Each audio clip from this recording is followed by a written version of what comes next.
hello. Uh, let's see. So today we're gonna be playing Doki Doki Literature Club. I did see this warning pop up when I started the game, so I was like, I'm just gonna paste that in the chat and make sure I pin that, just in case. Oh hey Super, hello. Yeah, that warning threw me off when I first played the game. Okay, so it's a good thing it's not just me. I was a little concerned. I am wondering what that means, but I guess we'll see. Let me double check. Oh, my background's glitching too.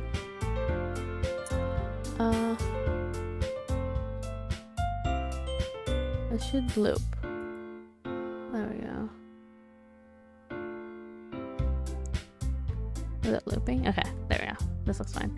I didn't pair like a proper like outfit for this because I didn't want to look at any spoilers. Otherwise, I would have tried to match the Doki Doki Literature Club outfits that they have. But if this will definitely be a 2-stream kind of thing, so I will do that for the next stream. I'll see. Maybe I'll like dress like who do I look most like? I guess. Oh, you guys can't even see the screen. Let me switch over. Oh, hey, Schleppy. Hello. Oh, you also contributed this glasses. Okay. We're almost at the max. The music is a banger. Yeah, it was super loud when I launched it, though. I think I probably look most like this girl or this girl. So maybe next stream I will cosplay. Maybe her. I like her smile. This girl looks tsundere. I'm not into tsunderes. So next stream we'll cosplay as this girl. Oh, you can't see my cursor? Okay, let me make sure I can capture my cursor. Capture cursor. Oh, it might just be blending in because it should be showing. Can you guys see it? Okay, I guess you really can't. How? Why? I don't know. The girl with the bow, with a nice big smile. That's what I'm talking about. I think I'll cosplay as her in the next stream because I think maybe she looks the most like me. Yeah. The other girl with short hair, she looks like a tsundere. So let's see. I don't know why I can't show you guys the cursor. Let me see if I can fix that. Dun. While I was typing out the warning that they showed me, I was just like, what is going on here? So I am concerned. I'm not gonna lie. Yeah, the content is kind of dark at times. Okay, I see. I do get anxious, but it shouldn't be too bad. Hopefully, I do have anxiety, but it's not. We'll see. If it gets too bad, we'll like stop. Limit capture. No, I want to show my cursor. I guess I can't show you guys my cursor for some reason. Doki Doki won't let me. Okay, well that's unfortunate. All the buttons in the game light up when hovering over them. Oh, okay. That'll be a problem for another day. Maybe when I... Oh, here we go. I did it. Okay, you can see my cursor now. Hey, Nix. Hello. I think you'll be okay, but you can always leave. I think it's wild too, this whole creepy ass game. Oh. Okay. This is what I meant. I'll put like a bow on too. I'll try to match as best as I can. I want to be able to dress like them. Oh, okay. I was just worried about seeing spoilers, so I just didn't want to look anything up about them. But for the next one, I will definitely. Okay, let's see. I guess we should just start then, right? Let's go. I guess new game? Oh, how's the audio? Is it louder than me before I start? I had to keep messing with it. I would have started a lot earlier if not for trying to figure out the audio. Audio's good? Okay. Sweet. Alright, let's go. I guess it's gonna be a lot of reading, so let's start. Please enter your name. Is the main character a girl or a boy? It's mostly music anyway. Oh, okay. I guess it doesn't matter. I could just still name Mona. I'm gonna name Mona. Either? Okay. Here we go. Question mark, question mark, question mark. I wonder who this is. Hey! I see an annoying girl running towards me from the distance, waving her arms in the air like she's totally oblivious to any attention she might draw to herself. That girl is Sayori, my neighbor and good friend since we were children. You know, the kind of friend you'd never see yourself making today, but it just kind of works out because you've known each other for so long. We used to walk to school together on days like this, but starting around high school she would oversleep more and more frequently, and I would get tired of waiting up. She sounds like me. But if she's going to chase after me like this, I almost feel better off running away. However, I just sigh and idle in front of the crosswalk and let Sayori catch up with me. Oh, it's the cute girl! Ah, ah! Oh, is that her like breathing heavily? I overslept again. But I caught you this time. Maybe, but only because I decided to stop and wait for you. You say that like you were thinking about ignoring me. Why are we being mean to her? There's like one scene that shows a slightly male character as the avatar, but the community kind of just says either way. Oh, okay, sweet. That's me and Mona. Well, if people stare at you for acting weird, then I don't want them to think we're a couple or something. Damn. Fine, fine. But you did wait for me after all. I guess you don't have it in you to be mean even if you want to. Whatever you say, Sayori. We cross the street together and make our way to school. As we draw near, the streets become increasingly speckled with other students making their daily commute. By the way, Mona, have you decided on a club to join yet? A club? I told you already, I'm really not interested in joining any clubs. I haven't been looking either. That's not true. You told me you would join a club this year. Did I? I'm sure it's possible that I did. It's one of our many conversations where I dismissively go along with whatever she's going on about. Sayori likes to worry a little too much about me when I'm perfectly content just getting by on the average while spending my free time on games and anime. Uh-huh. I was talking about how I'm worried that you won't learn how to socialize or have any skills before college. Your happiness is really important to me, you know. And I know you're happy now, but I'd die at the thought of you becoming a NEET in a few years because you're not used to the real world. You trust me, right? Don't make me keep worrying about you. Aw, that's sweet. Alright, alright. I'll look at a few clubs if it makes you happy. No promises, though. Will you at least promise me you'll try a little? Yeah, I guess I'll promise you that. Yay! Why do I let myself get lectured by such a carefree girl? Carefree, she's worrying about you! More than that, I'm surprised I even let myself relent to her. I guess seeing her worry so much about me makes me want to ease her mind at least a little bit, even if she does exaggerate everything inside her head. Yeah. The school day is as ordinary as ever, and it's over before I know it. After I pack up my things, I stare blankly at the wall, looking for an ounce of motivation. Clubs. Oh my god, I know this feeling. Just wanting to go home. Sayori wants me to check out some clubs. I guess I have no choice but to start with the anime club. Hello? Sayori? Sayori must have come into the classroom while I was spacing out. I look around and realize that I'm the only one left in the classroom. I thought I'd catch you coming out of the classroom, but I saw you just sitting there and spacing out, so I came in. Honestly, you're even worse than me sometimes. I'm impressed. You don't need to wait up for me if it's going to make you late to your own club. Well, I thought you might need some encouragement, so I thought, you know... Know what? Well, that you could come to my club. Sayori. Yeah? She's so cute. There's no way I'm going to your club. Mimi? Sayori is vice president of the Literature Club. Literature Club. Ah, that's the title. Not that I was ever aware that she had any interest in literature. What do you do at a literature club? I guess we'll find out. In fact, I'm 99% sure she only did it because she thought it would be fun to help start a new club. Since she was the first one to show interest after the one who proposed the club, she inherited the title Vice President. Literature. Right. Thanks, Super. That said, my interest in literature is guaranteed to be even less.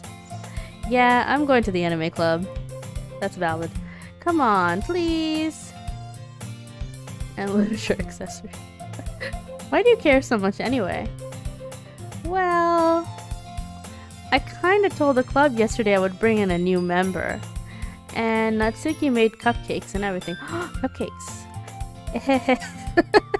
Sayuri. Don't make promises you can't keep. I can't tell if Sayuri is really that much of an airhead or if she's so cunning as to have planned all this out. I think she planned it.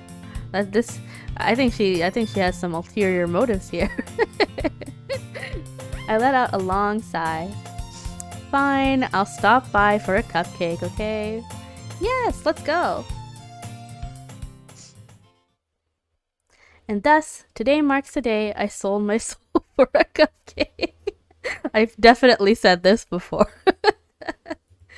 I dejectedly follow Sayuri across the school and upstairs, a section of the school I rarely visit, being generally used for third-year classes and activities. Sayuri, full of energy, swings open the classroom door. Everyone, the new member is here! I told you, don't call me a new member. I glance around the room. Welcome to the Literature Club. It's a pleasure meeting you. Sayuri always says nice things about you. Seriously? You brought a boy? Way to kill the atmosphere. Those girls are relatable too, though. Oh, Mono, what a nice surprise. Oh, she knows me. Welcome to the club. ... All words escape me in this situation. This club is full of incredibly cute girls. What are you looking at? If you want to say something, say it. Sorry. Natsuki. The girl with the sour attitude, whose name is apparently Natsuki, is one I don't recognize. Her small figure makes me think she's probably a first year. She's also the one who made cupcakes, according to Sayuri. Ah! You can just ignore her when she gets moody. Sayuri says that quietly into my ear, then turns back towards the other girls. This is so hilarious. They're all so cute though. Anyway, this is Natsuki, always full of energy. And this is Yuri, the smartest in the club. Don't say things like that. Yuri, who appears comparably more mature and timid, seems to have a hard time keeping up with people like Sayuri and Natsuki. Well, it's nice to meet both of you. And it sounds like you already know Monica, is that right? Oh, this is Monica. Okay. I mean, if I had to guess which one was Monica, she looks like a Monica. That's right. It's great to see you again, Mona. They all have Japanese names except for Monica, though. Man, my god, it's been years since I went through the game and I still remember some of the script. Really? Just Monica. Yeah, that's the meme I've seen. Just Monica. Monica smiles sweetly. So that means I should be scared of her, right? Because she's... But she's cute, too. We do know each other. Well, we rarely talked, but we were in the same class last year. Monica was probably the most popular girl in class. Smart, beautiful, athletic. Basically completely out of my league. So having her smile at me so genuinely feels a little... You too, Monica. Come, sit down, Mona. We made room for you at the table so you can sit next to me or Monica. I'll get the cupcakes. Hey, I made them. I'll get them. Sorry, I got a little too excited. Then how about I make some tea as well? The girls have a few desks arranged to form a table. As Sayuri mentioned, it's been widened so that there is one space next to Monica and one space next to Sayuri.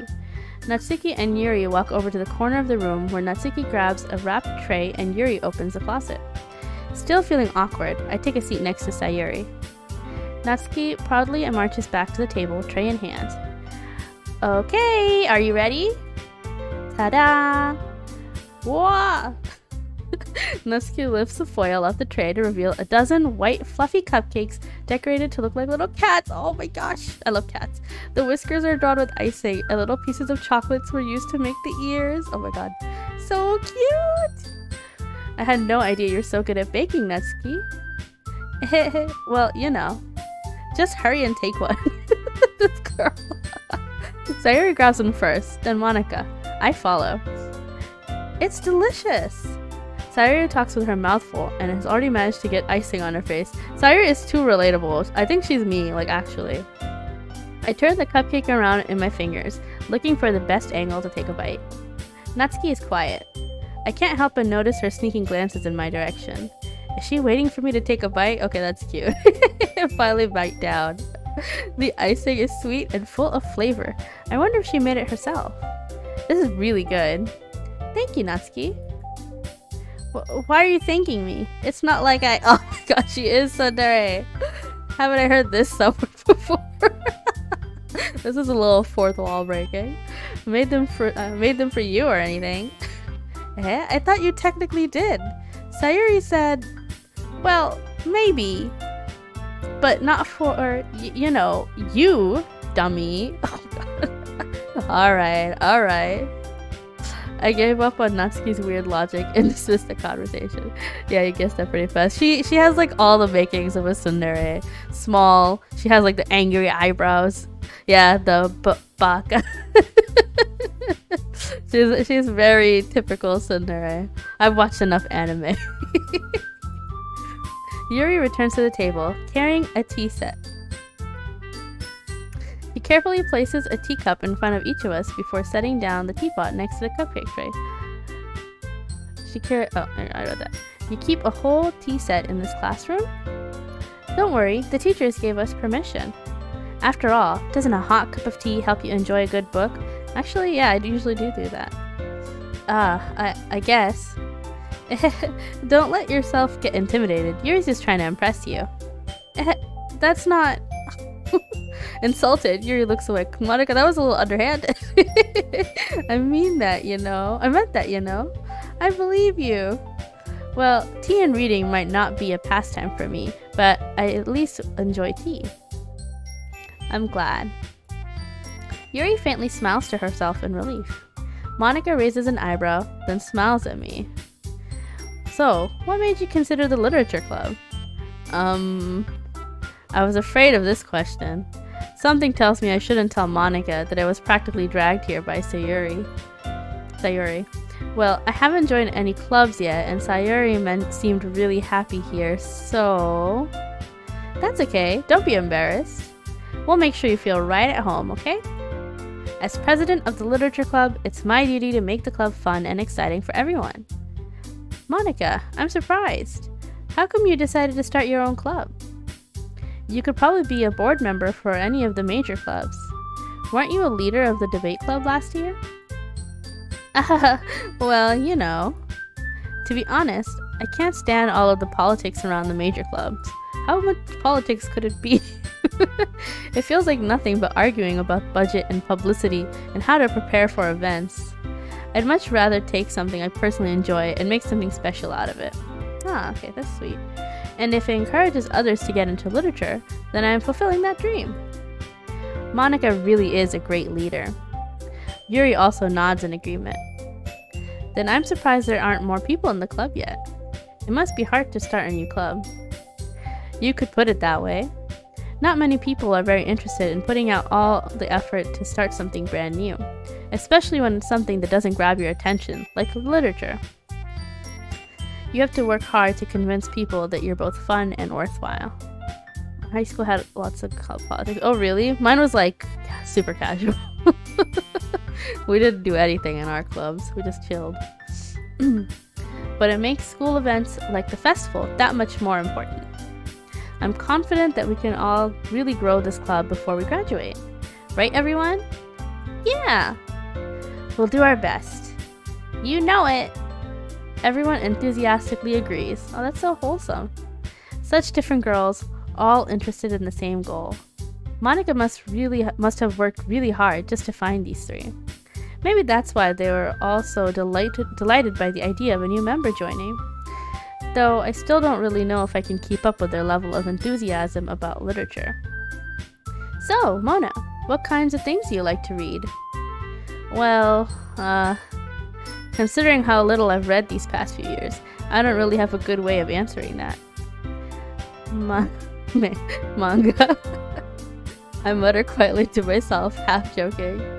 Natsuki's head suddenly perks up. It looks like she wants to say something, but she keeps quiet. Not much of a reader, I guess. Well, that can change. What am I saying? I spoke without thinking after seeing Yuri's sad smile. Anyway, what about you, Yuri? Well, let's see. Yuri traces the rim of her teacup with her finger. My favorites are usually novels that build deep and complex fantasy worlds. The level of creativity and craftsmanship behind them is amazing to me. And telling a good story in such a foreign world is equally impressive. Yuri goes on, clearly passionate about her reading. She seemed so reserved and timid since the moment I walked in, but it's obvious by the way her eyes light up that she finds her comfort in the world of books, not people. But, I like a lot of things. Stories with deep psychological elements usually immerse me as well. Isn't it amazing how a writer can so deliberately take advantage of your own lack of imagination to completely throw you for a loop? Anyway, I've been reading a lot of horror lately. Oh gosh, you read horror. I read a horror book once. I desperately grasped at something I can relate to at the minimal level.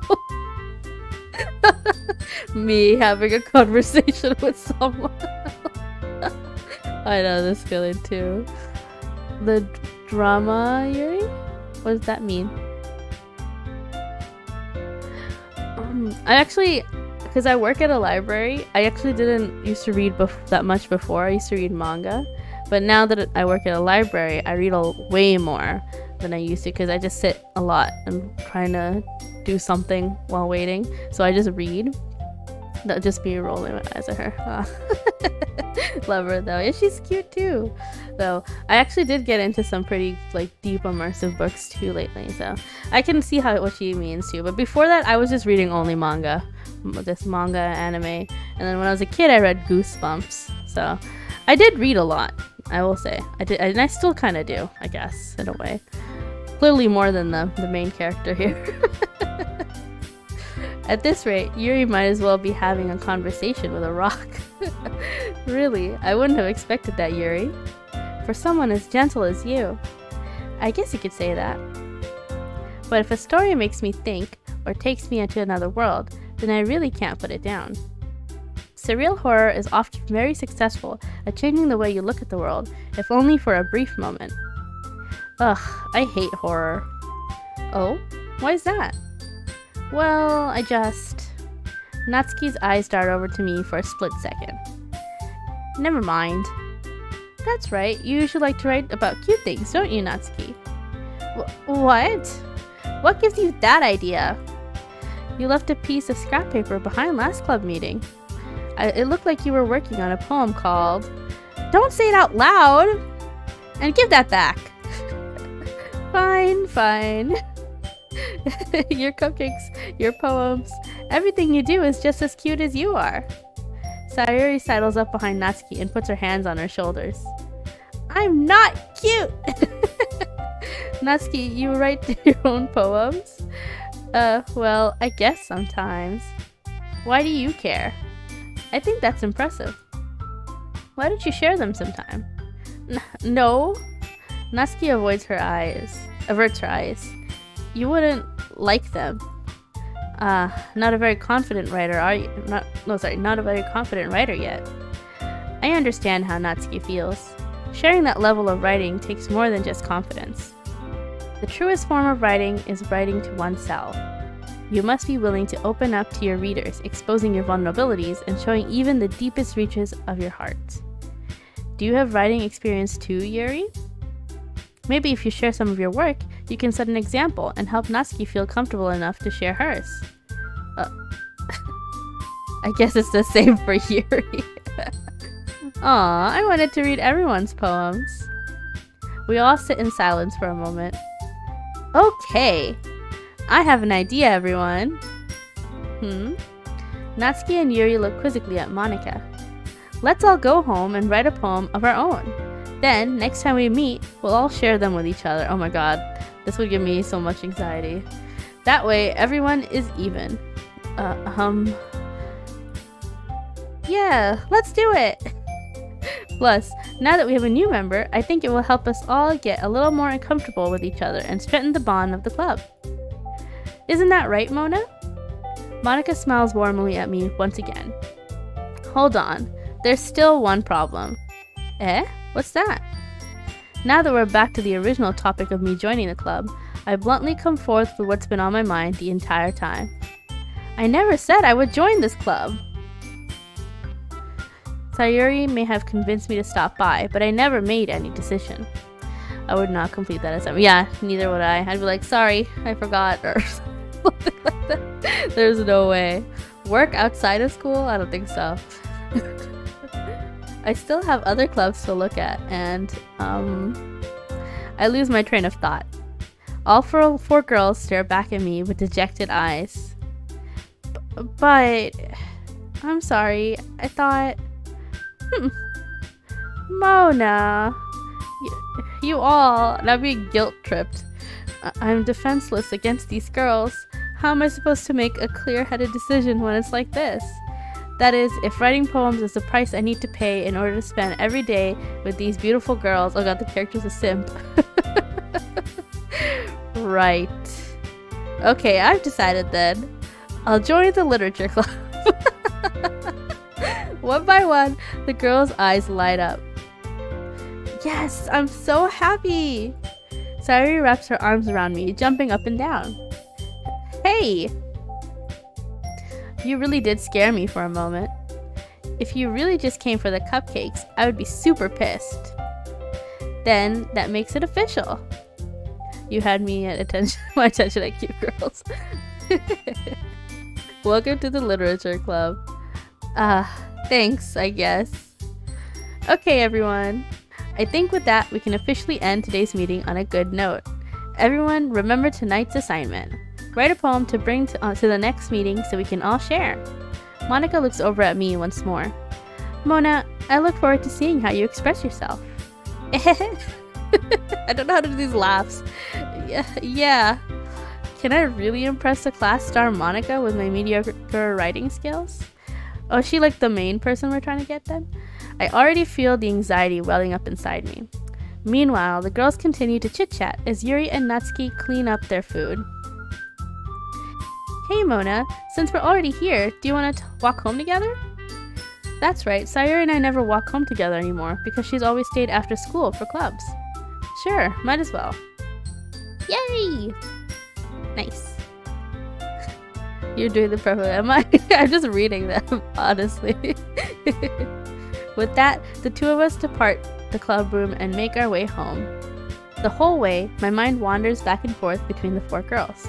Sayuri, Natsuki, Yuri, and of course, Monica. Will I really be happy spending every day after school in the literature club? Perhaps I'll have the chance to grow closer to one of these girls. Maybe. Alright, I'll just need to make the most of my circumstances, and I'm sure good fortune will find me. Not the gentle memorization. And I guess that starts with writing a poem tonight. I don't think I would ever be able to write one and then bring it to class. Oh, we're writing it! It's time to write a poem. Pick words you think your favorite club member will like. Something good might happen with whoever likes your poem the most. Oh. So we don't get to get Monica? I thought Monica was like the main love interest. Okay, so I guess not then. Let's see. So I think among them, Natsuki's too tsundere. I'm not much of a tsundere liker. I'm gonna be honest. I like Yuri, but I think I like Sayuri most. I like her energy. Like, I always like people who have more energy than me, so I like her a lot. Okay, what would Sayuri like then? Maybe play? Okay.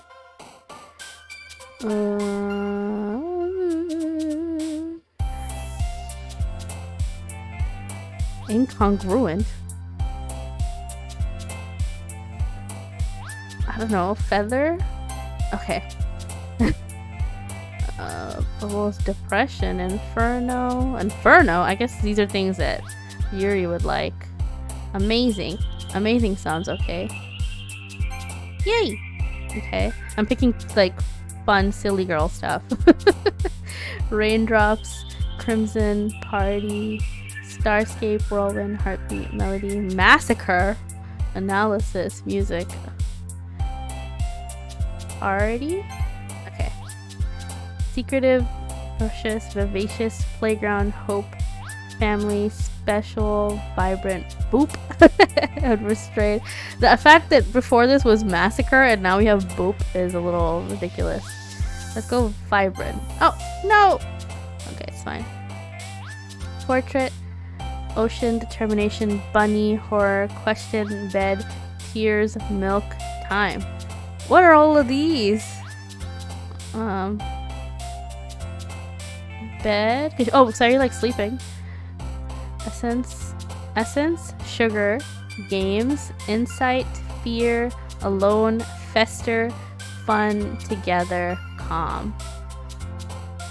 Oh, together. Okay. Melancholy, unrequited, extreme, lipstick, prayer, flying, death, journey, lust, whisper. None of these sound like... Maybe flying? Okay. I don't know. Am I even doing this correctly? Because it is... she's jumping. Email, disown, intellectual, friends, fickle, rain cloud, covet, landscape, waterfall, vacation. Maybe... friends? That seems the happiest. Okay. Disaster, fireflies, joy, rose, mouse, marriage, valentine, jump, sticky, comfort. Jump. Aw, man. Color, imagination, kawaii, sweet, heaven sent, frightening, lollipop, clouds, warm, fluffy. Warm. Sticky, comfort, yuck. Yeah, that does sound gross. Vertigo, desire, charm, happiness, sing, nibble, bouncy, aura, sparkle, dream. Maybe happiness? Kitty, disoriented, because I have to avoid cute and... Oop! I hit the mic. And overly descriptive. So, promise? Everything else seems... Kitty sounds like cute, and everything else sounds too dark. We promise? Okay. Holiday, silly, sadness, entropy, anger, excitement, dazzle, smile, universe, broken. Maybe smile? Cute, whistle, and can't. How long is it? Oh, is this how many I've left, or how many I have to do still? I mean, how many I've done? Cute, whistle, uncanny, lazy. Sunny, cry, lucky, candy, anime, adventure. Adventure? Hop, cheer. Okay, looks like I have 4 left. Skipping, marshmallow, passion, peaceful, unending, forgive, dance? Effulgent? Oh? I don't even... That's a word? Swimsuit, vitality, fireworks, parfait, eternity, defeat, memories, philosophy, puppy. Swimsuit. Oh, never mind. Treasure, sunset, rainbow, extraordinary, hurt, despise, twirl, flee, summer, pain. Summer? Oh. Uh-oh. Looks like we might go the Natsuki route. Embrace, headphones, explode, nightgown, agonizing flower, nature, daydream, judgment, contamination. Oh my god. Embrace. Okay. Scars, love, captive, breathe, cage, suicide. Oh my gosh. Papa, incapable. Papa? Graveyard. Skirt. This is the craziest list of words yet. Love. Oh my god. Yeah. Oh, we're just like immediately back to the club at this point. Hi again, Mona. Glad to see you didn't run away on us. Why does that feel so suspicious? Why did she say it like that? Nah, don't worry. This might be a little strange for me, but I at least keep my word. Maybe I'm being too suspicious of her just because I know she's a meme. I need to be nicer. Well, I'm back at the literature club. I was the last to come in, so everyone else is already hanging out. No school, only literature club. She knows there were a lot. Yeah, I bet. Thanks for keeping your promise, Mona. I hope this isn't too overwhelming of a commitment for you. Making you dive headfirst into literature when you're not accustomed to it. Oh, come on! Like he deserves any slack. Sayuri told me you didn't even want to join any clubs this year. And last year, too. I don't know if you plan to just come here and hang out or what. But if you don't take us seriously, then you won't see the end of it. Natsuki, you certainly have a big mouth for someone who keeps her manga collection in the classroom, in the club room. Natsuki finds herself stuck between saying Monica and manga. Manga is literature. Yes, I agree. Swiftly defeated, Natsuki plops back into her seat. Don't worry, guys. Don't worry. No, that's exactly what she said. Don't worry, guys. Mona always gives it his best as long as he's having fun. She also knows the future. She helps me with busy work without me even asking. Like cooking, cleaning my room. How dependable. Sayuri, that's because your room is so messy it's distracting. And you almost set your house on fire once. Oh my god. Is that so? She's so airheaded. You two are really good friends, aren't you? I might be a little jealous. How come? You and Mona can become good friends too. Sayuri. As usual, Sayuri seems oblivious to the weird situation she put me into. Sayuri. No, sorry. Yuri even brought you something today, you know? Oh? Wait, Sayuri. Me? Not really. Don't be shy. It's really nothing. What is it? Never mind. Sayuri made it sound like a big deal when it's really not. What do I do? Oh, she's so shy. I almost set my house on fire when I was 15. Oh my god, Nyx. That's scary. Fire is horrifying and scary. What do I do? I'm sorry, Yuri. I wasn't thinking. I guess that means it's up to me to rescue this situation. Hey, don't worry about it. First of all, I wasn't expecting anything in the first place. So any nice gesture from you is a pleasant surprise. Hello! Galactics! Welcome back. It'll make me happy no matter what. Is that so? Yeah, I won't make it a big deal if you don't want it to be. Alright. Well, here. Yuri reaches into her bag and pulls out a book. I didn't want you to feel left out, so I picked out a book that I thought you might enjoy. It's a short read, so it should keep your attention even if you don't usually read. And we could, you know, discuss it if you wanted. Oh no, she's losing steam. This is... How is this girl accidentally being so cute?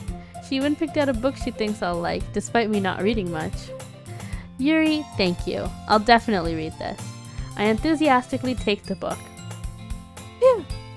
Well, you can read it at your own pace. I look forward to hearing what you think. Now that everyone's settled in, I expected Monica to kick off some scheduled activities for the club. But that doesn't seem to be the case. Sayuri and Monica are having a cheery conversation in the corner. Yuri's face is already buried in a book. I can't help but notice her intense expression, like she was waiting for this chance. Meanwhile, Natsuki is rummaging around in the closet. Ooh, okay. Man, it looks like no one wants to be bothered today. I slumped down into the nearest desk. How am I supposed to occupy myself with something literature related by myself like this? I guess I could always read some of the books Yuri gave me, but I'm feeling a little too tired to read. I could probably fall asleep right now. I close my eyes and end up listening in on Sayuri's conversation with Monica. We're probably gonna seem really lame compared to all the other clubs though. Well, we can't give up.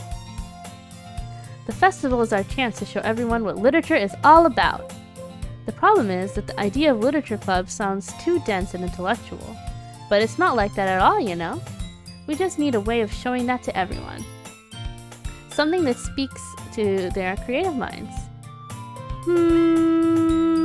That doesn't solve the problem though. What do you mean? Even if we come up with the most fun thing ever, nobody will come in the first place if it's a literature event. So it's more important to figure out how to get people to show up in the first place, you know? And after they come, we can do the thing to speak to their creative minds. What's this? Sayuri is taking this really seriously. It's rare to hear her deliberating like this. Huh, that's a good point. In that case, do you think food will do the trick? What kind? Well, I guess we could... Cupcakes! Sayuri. Let me read. My 12-year-old sis wanted egg rolls. I decided to use oil, didn't know but lived. Wait. Scorch the cabinets and the roof, Nix! Oh, it's happening on the lunch break of a workman who was fixing our living room ceiling from the leak. And he joked about this just before. Oh my gosh. I'm glad you guys are safe though. That is... Oh my god. I think he jinxed you guys, honestly. That is wild. Oh my god. Fun phone call to dad. How did you guys put it out then? Let's continue. Good thinking. Natsuki would love to do that. Ah, you're right. Natsuki makes the best cupcakes. Now I want some cupcakes. That works out perfectly. That wasn't why you suggested it? Cupcakes speak to my creative tummy. Oh. Monica. Cupcakes it is then. I'm hungry. Anyway, we still need to work out the details of the event itself. I have some ice cream in the fridge right now, and not the fridge, in the freezer, and I'm like 100% thinking about that right now. I understand Sayuri completely. Let's see. I find myself smiling. In the end, Sayuri is still her usual self. But therein lies the unexpected reason I admire her. Why is the screen black? Unlike me, who has trouble finding any motivation at all, Sayuri can put her mind to things and make them come to life. I suppose that's why I end up letting her get on my case about things. I can't help but wonder what it'd be like to see the world through her eyes. Oh, there she is! Wah! I open my eyes to find Sayuri's face filling my vision. I nearly fall out of my chair. We were just alone with our thoughts right now. That's why it's back. Ah, I guess that kind of makes sense. There's always been like something in the background though. I nearly fall out of my chair. Sorry. Wait. Actually, I'm not sorry at all. It's your fault for sleeping like that. This isn't the napping club. Does our school have a napping club? You're staying up late again, aren't you? Now that you're in the club, you're gonna have less and less time for anime, you know. You'll need to get used to it. Don't say that so loud. I glance over my shoulder to see if Monica overheard. It's true though. Yeah, I know. You're always looking out for me, Sayuri. It's what I do best. That's a problem. What about you? You look out for me better than you look out for yourself. You're still oversleeping every day, aren't you? Not every day. That's not very convincing. How many days this past week have you gotten up on time? It's a secret. I knew it. Come on. At least give me the benefit of the doubt. I can't even do that. Look, Sayuri, it's written all over you. Sayuri glances around at herself. How is it written all over me? You were clearly in a rush this morning. Look, your hair is sticking out all around here. I run my fingertips down the side of Sayuri's hair, trying to straighten it out. Man, you really need a brush for this. My hair is just really hard to get right. I won't fall for that. There's more than just your hair. Look, your bow isn't straight either. Oh, I thought that was on purpose. And there's a toothpaste stain in your collar right here. I try to wipe off the stain with my finger. But nobody would ever notice that. Of course they would. Nobody's gonna tell you about it just because they don't want to embarrass you. Fortunately, I don't care about that. But I am the kind of person where if there's something on you, I will tell you, because that is so embarrassing walking around with something in your teeth or on your clothes and no one tells you about it. Oh my god, I hate when that happens to me, so I always tell people if I see something like that. But like not out loud, of course. I'll just be like, hey, there's this on you or something like that, because I know I would want someone to tell me. Otherwise I'd go home and be like, what was this in my teeth the whole time? That would be embarrassing. That's more embarrassing than having someone point it out to me for me to fix, in my opinion. Hey, you meanie! And you don't even keep your blazer buttoned up. Seriously, Sayuri, why do you think you don't have a boyfriend yet? Oh? Eh? That's super mean. Sorry, but you'll thank me later.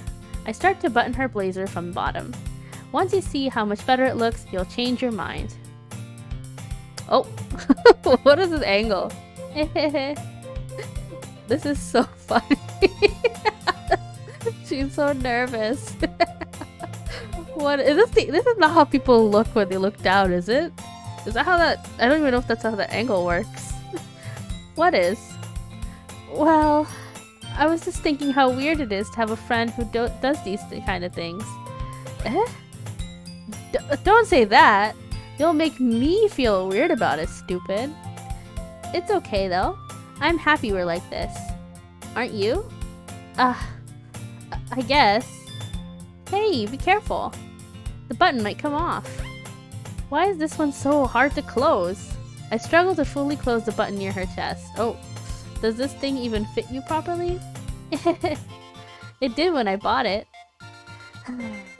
If you ever buttoned it, you would have noticed it sooner that it doesn't fit you anymore. What are you smiling about? It means my boobs got bigger again. Don't say that out loud.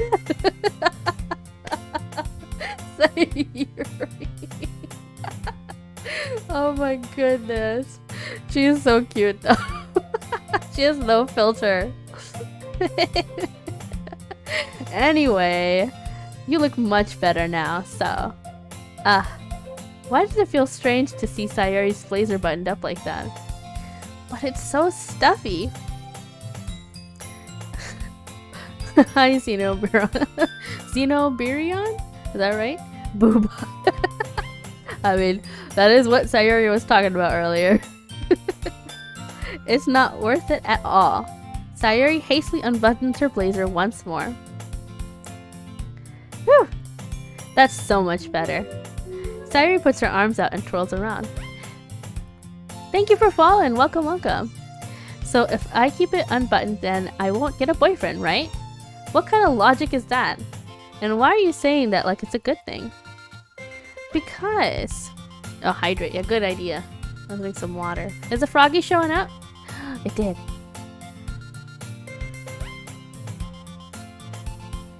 For this game, I definitely need to be drinking more water. My throat is already drying out. Oh, Nick's finished the challenge. We're gonna be doing... Oh, the glasses. Okay. Oh, also to this black hair. We'll just have a glasses and black hair the next stream. I want it all. Fluffy did too. Alright. Tomorrow's stream will be black hair and glasses. Oh my goodness.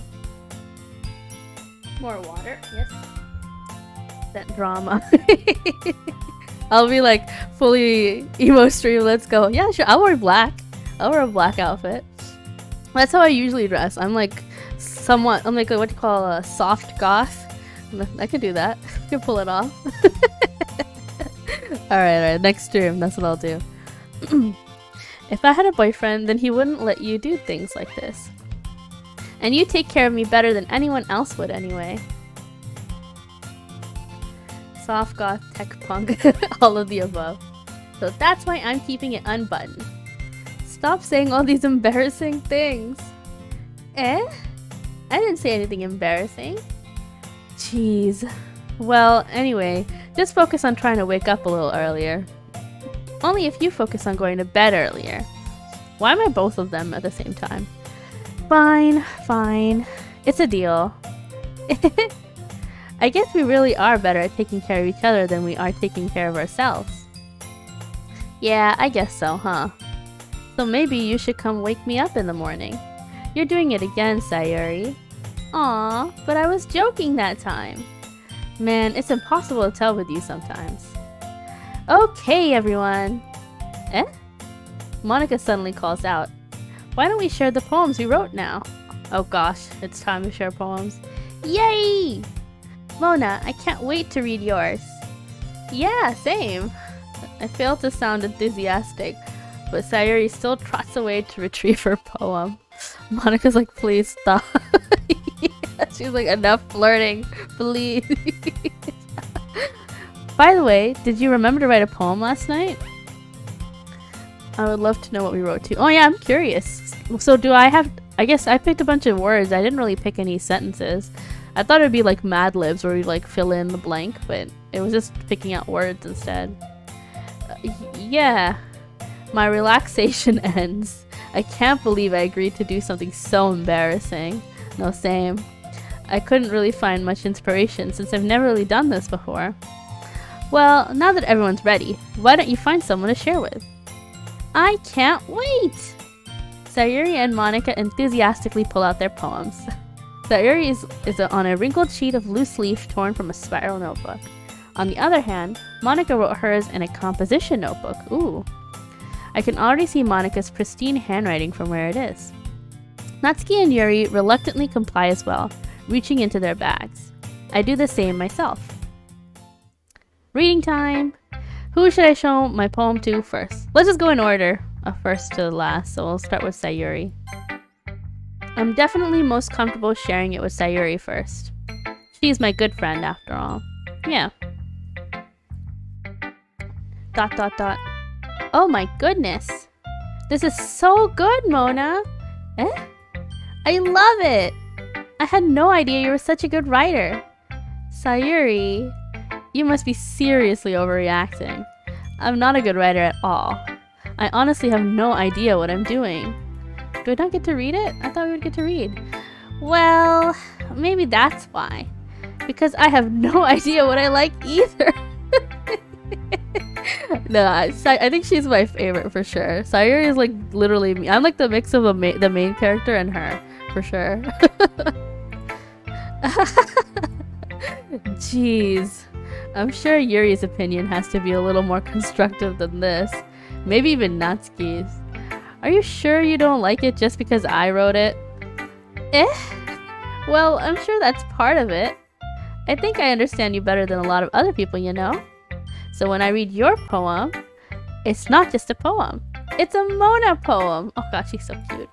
And that makes me feel extra special. Like I can feel your feelings in it. Sayuri hugs the sheet against her chest. You're so weird, Sayuri. I'm really happy that you wrote one. It just reminds me of how you're really part of the club now. Not to mention the fact that I'm standing in front of you in the club room. Well, of course. I'm not really into it yet, but that doesn't mean I'll break my promise. Too much effort again. Oh, for reading it, I guess, maybe. See? It's like I said before, Mona. Deep down, you're not selfish at all, you know. Trying new things like this for other people, that's something that only really good people do. Thanks, Sayuri. That's so sweet. I'm not sure if Sayuri sees the full picture of my motive here. Then again, I can't deny she's part of the reason why I joined. Who said we were selfish? I have like a lisp on S's, so that whenever these words happen, I'm like struggling. Knowing how much of this means to her and all. Yeah, and I'm gonna make sure you have lots of fun here, okay? That will be my way of thanking you. Oh, you're fine. I'm sorry. No, it's okay. It's just funny whenever I'm trying to say something. I'm like, oh gosh. Then I just say something else. Alright, I'm going to hold you to that then. Yay! Now you'll read my poem too, right? Don't worry, I'm really bad at this. We'll see about that. Oh, yeah, we do get to read. Dear sunshine, the way you glow through my blinds in the morning, it makes me feel like you missed me. Kissing my forehead to help me out of bed, making me rub the sleepy from my eyes. Are you asking me to come out and play? Are you trusting me? Oh my god, the words are a bit hard to read. Let me lean in closer. Are you trusting me to wish away a rainy day? I look above, the sky is blue. It's a secret, but I trust you too. If I wasn't for you, I could sleep forever, but I'm not mad. I want breakfast. That's too relatable. Sayuri. This is just a guess, but did you wait until this morning to write this? I want breakfast. No. Just a little bit. You can't answer just a little bit to a yes or no question. I forgot to do it last night. Well, at least that makes me feel a little better about myself. Don't be mean. I still tried my best. Yeah. I didn't mean to say it that it was a bad poem. It came out nice, or how should I put it? It sounds just like you. Really? Yeah. Especially that last line. I made eggs and toast. Even though you were late to school? It's bad to skip breakfast. I get all cranky. Well, I guess there's no point in arguing. Anyway, thanks for showing me. This was so much fun. Monica's the best. Yeah. But next time, I won't forget. And I'm gonna write the best poem ever. Well, I guess I'll look forward to it. Alright. I guess next should be Natsuki. Natsuki. ... Are we just staring at each other? Well, it's about what I expected from someone like you. That's a little blunt. Well, excuse me. It's not like I said it was bad. It just didn't evoke any emotions. So basically, it's not cute enough for your tastes. Do you want to get smacked? She talks like someone I know. The friend that sounds like this has like a Valley Girl accent, and I keep wanting to go into that. I'll pass. Well, anyway, I guess I need to show you mine. Not that you'll like it. Eagles can fly, monkeys can climb, crickets can leap, horses can race, owls can seek, cheetahs can run, eagles can fly, people can try, but that's about it. Ah, I kind of like this one too. Wait, this is your first time? Yeah. I mean, I know some things, I know that Monica, something's up with Monica, the Monica meme, and that this is a horror game. I love the changes in music for each person. Oh, I guess it is different now. I didn't realize it. But I hear it now. Huh. Yeah. I told you that you weren't gonna like it. I like it. What? Just be honest. I am. Why are you so convinced I won't like it? Well, because everyone in high school thinks that writing has to be all sophisticated and stuff. So people don't take my writing seriously. But isn't the point of poems for people, whoa, look at that alliteration, point of poems for people to express themselves?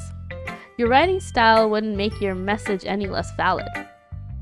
Yes, exactly! I like when it's easy to read, but it hits you hard. Like in this poem.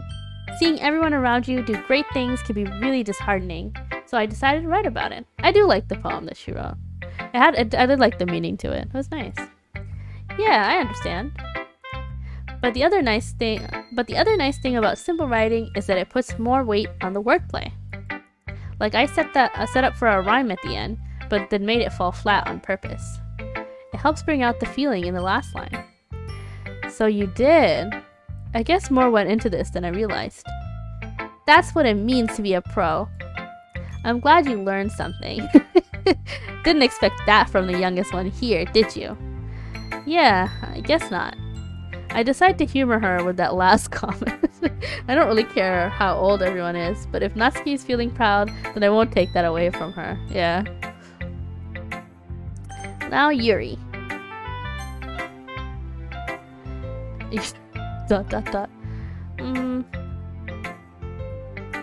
Yuri stares at the poem. A minute passes, more than enough time for her to finish reading. Oh! Sorry, I forgot to start speaking. It's fine. Don't force yourself. I'm not. I just need to put my thoughts into words. Hold on. Okay. This is your first time writing a poem, right? Yeah? Why do you ask? I'm just making sure. I guess that it might be after reading through it. Oh, so it's that bad. No! Did I just raise my voice? Oh, I'm so sorry. Yuri buries her face in her hands. I couldn't help but notice it's been several minutes and we haven't gotten anywhere. I couldn't help but notice it's... Oh wait, I just read that. It might take Yuri a while to get used to... Oh my god, who is messaging me? I'm so sorry. Let me mute that. It might take Yuri a while to get used to new people. It's fine. I didn't really notice. What were you saying? Right. It's just that there are specific writing habits that are usually typical of new writers. And having been through that myself, I kind of learned to pick up on them. I think the most noticeable thing I recognize in new writers is that they try to make their style very deliberate. In other words, they tend to pick a writing style separate from the topic matter, and they form-fit the two together. The end result is that both the style and the expressiveness are weakened. Once Yuri finds her train of thought, it's as if her demeanor totally changes. She's giving me like a full-on critique, oh my goodness. Her stammering is completely gone, and she sounds like an expert. I'm getting like art school flashbacks. Of course, that's not something you can be blamed for. There are so many different skills and techniques that go into writing, even a simple poem. Not just finding them and building them, but getting them to work together is probably the most challenging part. It might take you some time, but it all comes with practice and learning by example and trying new things. I also hope that everyone else in the club gives you valuable feedback. Natsuki can be a little bit biased though. Biased? How? Well, never mind. I shouldn't be talking about people like that. Oh, you're messy? Sorry. It's fine. I'm not sure if Yuri is apologizing to herself, me, or Natsuki. Do you mind if I read your poem now? Please do. I'd love to share my thought process behind it. I don't know how to voice Yuri. Yuri smiles dreamily, as if that's a rare opportunity for her, which itself is kind of funny. After all, isn't this supposed to be a literature club? I feel like she'd just have a voice like I do. I keep reading it the same way. Oh god, this is in cursive. Okay, let me lean close again. Ghost under the light, the tendrils of my hair illuminate beneath the amber glow, bathing. It must be this one, the last remaining streetlight to have withstood the test of time, the last yet to be replaced by the sickening blue-green hue of the future. I bathe, calms, breathing air out of the present, but living in the past. The light flickers, I flicker back. Okay. ...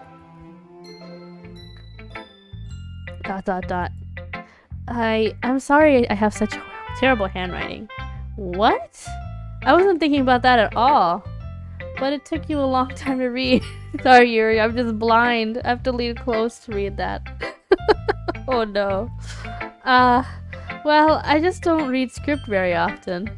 I actually think your handwriting is pretty. Eh? That's a relief. Also, I like the poem. Even though it's short, it was really descriptive.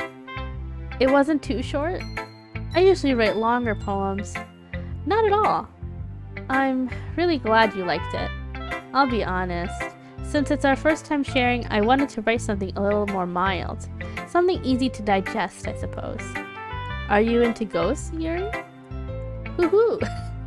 Actually, the story isn't about a ghost at all, Mona. Really? I must have totally missed the point. Well, I suppose you did only glance over it after all. But remember that poets often express their own thoughts, feelings, and experiences in their work.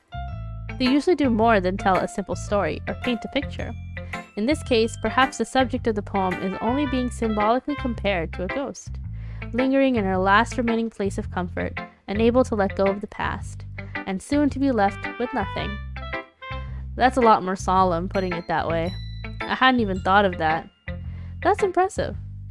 It's nothing, really. Well, it makes me happy that you think that. Just remember that it won't be long before you pick up on these things too. Yeah, maybe you're right. I guess I'll have to keep trying. I'm counting on you. Oh, last but not least, Monica. Hi, Mona! Having a good time so far? Yeah. Good. Glad to hear it. By the way, since you're new and everything, if you ever have any suggestions for the club, like new activities or things we can do better, I'm always listening. Don't be afraid to bring things up, okay? Alright, I'll keep that in mind. Of course I'll be afraid to bring things up. I'm much better off just going with the flow until I'm more settled in. Anyway, want to share your poem with me? It's kind of embarrassing, but I guess I have to. Don't worry, Mona. I don't know how to do that laugh. We're all a little embarrassed today, you know. But it's that sort of barrier that we'll all learn to get past soon. Yeah, that's true. I hand Monica my poem. I like this one. It makes me think of something Sayuri would like. Is that so? You and Sayuri are really good friends, right? I wouldn't be surprised if you had those sorts of things in common. Well, we may be good friends, but Sayuri and I are actually really different. Well, that may be the case, but maybe there are also some similarities that you wouldn't expect. The way she talks about you, it sounds like the two of you really care about each other's well-being. Even if you show it in different ways, it ends up being more similar than you'd think. So I think that's the kind of vibe I get when reading your poem. You sure you're not reading into it too much? I could be. Oh gosh, I sound like Yuri. But in any case, Sayuri's writing has a kind of gentle feel to it. I can tell that she likes exploring with emotions like happiness and sadness. Who knew that someone so happy would enjoy sad things too? Oh, is that like a hint? Should I be picking sad things for her? Yeah, that's totally unexpected. Well, to each their own. And you shouldn't be afraid to experiment a little bit either. I'm sure I'll end up trying different things a lot. It could take a while before I feel comfortable doing this. That's okay. I'd love to see you try new things. That's the best way to find the kind of style that suits you. Everyone else might be a little bit biased towards their own kinds of styles, but I'll always help you find what suits you the most. So don't force yourself to write the way everyone else wants you to write. It's not like you have to worry about impressing them or anything. Ahaha. Ahaha. Sorry, the laugh. I can't. I hope I'm doing the laugh okay. I don't know how to do that. Anyway, do you want to read my poem now? Yeah. Don't worry, I'm not very good. You sound pretty confident for someone who claims to not be very good. I'm done. Nick, don't laugh at me. Well, that's because I have to sound confident. But all I hear is all my laughing. How did he do his laugh? I am here. Does he do the laugh? I don't even remember anymore. I'm just thinking about Monica at this point. That doesn't mean I always feel that way, you know? I see. Well, let's read it then. Oh, he goes like, ha ha ha. So hole in the wall, or hole in wall. It couldn't have been me. See, the direction the spackle protrudes, a noisy neighbor, an angry boyfriend, I'll never know. I wasn't home. I peer inside for a clue. No, I can't see. I reel, blind, like a film left out in the sun, but it's too late. My retinas, already scorched with a permanent copy of the meaningless image. It's just a little hole. It wasn't too bright. It was too deep, stretching forever into everything. A hole of infinite choices. I realized now that I wasn't looking in. I was looking out, and he, on the other side, was looking in. Oh gosh, that's scary. It reminds me of like those like scary stories left in the dark, something like you read to read in the dark. It reminds me of one of those like it would have like an illustration of someone who's like looking through a hole in a wall, and it's like a really creepy illustration of an eyeball just looking at you. That's the vibe I'm thinking of right now. I wonder, maybe she likes horror too. So, what do you think? It's very freeform, if that's what you call it. Sorry, I'm not really the right person to ask for feedback. That's okay. Yeah, that kind of style has gotten pretty popular nowadays. That is, a lot of poems have been putting emphasis on timing between words and lines.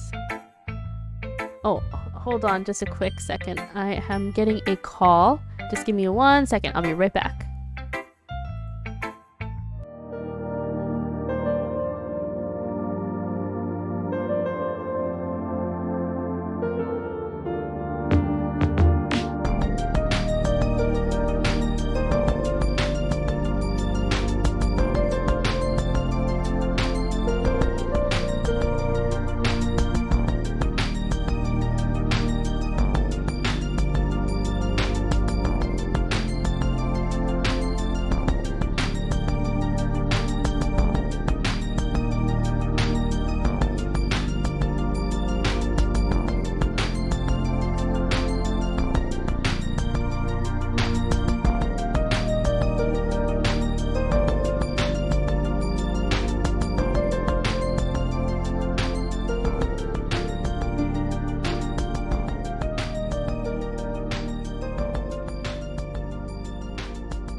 Alright, I am back. Let's see. Okay, let's continue. Here we go. When performed out loud, it can be really powerful. What was the inspiration behind this one? Well, I'm not sure if I know how to put it. I guess you could say that I had some kind of epiphany recently. It's been influencing my poems a bit. An epiphany? Yeah, something like that. I'm kind of nervous to talk about deep stuff like that because it's kind of coming on strongly. Maybe after everyone is better friends with each other. Anyway, here's Monica's writing tip of the day. Sometimes when you're writing a poem or a story, your brain gets too fixated on a specific point. If you try so hard to make it perfect, then you'll never make any progress. Just force yourself to get something down on the paper and tidy it up later. That's actually a pretty good advice. Another way to think about it is this. If you keep your pen in the same spot for too long, you'll just get a big dark puddle of ink. So just move your hand and go with the flow. That's my advice for today. Thanks for listening. Phew. So I'm confused because I thought Monica was like the main person we're supposed to be trying to get with, but I guess she's not an option. So it's like, actually no, I don't want to make a guess. My guess is that people are saying just Monica because they want to have a game with Monica, like just her as the main character. Because we haven't. I thought we would have. There'd be a route for her, but it seems like we don't get to pick. Maybe. I don't know. We'll see. Let's continue. Phew. I guess that's everyone. I glanced around the room. That was a little more stressful than I anticipated. It's as if everyone is judging me for my mediocre writing abilities. Just Monica. Yeah, and see, I'm getting curious now, Schleppy. I need to know. Even if they're just being nice, there's no way my poems can stand up to theirs. There's a literature club after all. This is a literature club after all. I sigh. I guess that's what I ended up getting myself into. Across the room, Sayuri and Monica are happily chatting. My eyes land on Yuri and Natsuki. They gingerly exchange sheets of paper, sharing their respective poems. As they read in tandem, I watch each of their expressions change. Natsuki's eyebrows furrow in frustration. Meanwhile, Yuri smiles sadly. What's with this language? Eh? Did you say something? Oh, it's nothing. Natsuki dismissively returns the poem to his desk with one hand. I guess you could say it's fancy. Thanks. Yours is cute? Cute? Did you completely miss the symbolism or something? It's clearly about the feeling of giving up. How can that be cute? I know that. I just meant the language, I guess. I was trying to say something nice. Eh? You mean you have to try that hard to come up with something nice to say? Thanks, but it really didn't come out nice at all. Well, I do have a couple suggestions. If I was looking for suggestions, I would have asked someone who actually liked it. That's not how that works, though, with critiques. They don't like each other, I guess, huh? Which people did, by the way. Sayuri liked it, and Mona did too. So based on that, I'll gladly give you some suggestions of my own. First of all, excuse me, I appreciate the offer, but I spent a long time establishing my writing style. I don't expect it to change anytime soon, unless of course I come across something particularly inspiring, which I haven't yet. And Mona liked my poem too, you know. He even told me he was impressed by it. Natsuki suddenly stands up. Oh? I didn't realize you were so invested in trying to impress our new member, Yuri. Eh? That's not what You're just... Yuri stands up as well. Maybe you're just jealous that Mona appreciates my advice more than he appreciated yours. Oh no, the girls are fighting! Huh? And how do you know he didn't appreciate my advice more? Are you that full of yourself? No. If I was full of myself, I would deliberately go out of my way to make everything I do overly cutesy. Ugh. Is everyone okay?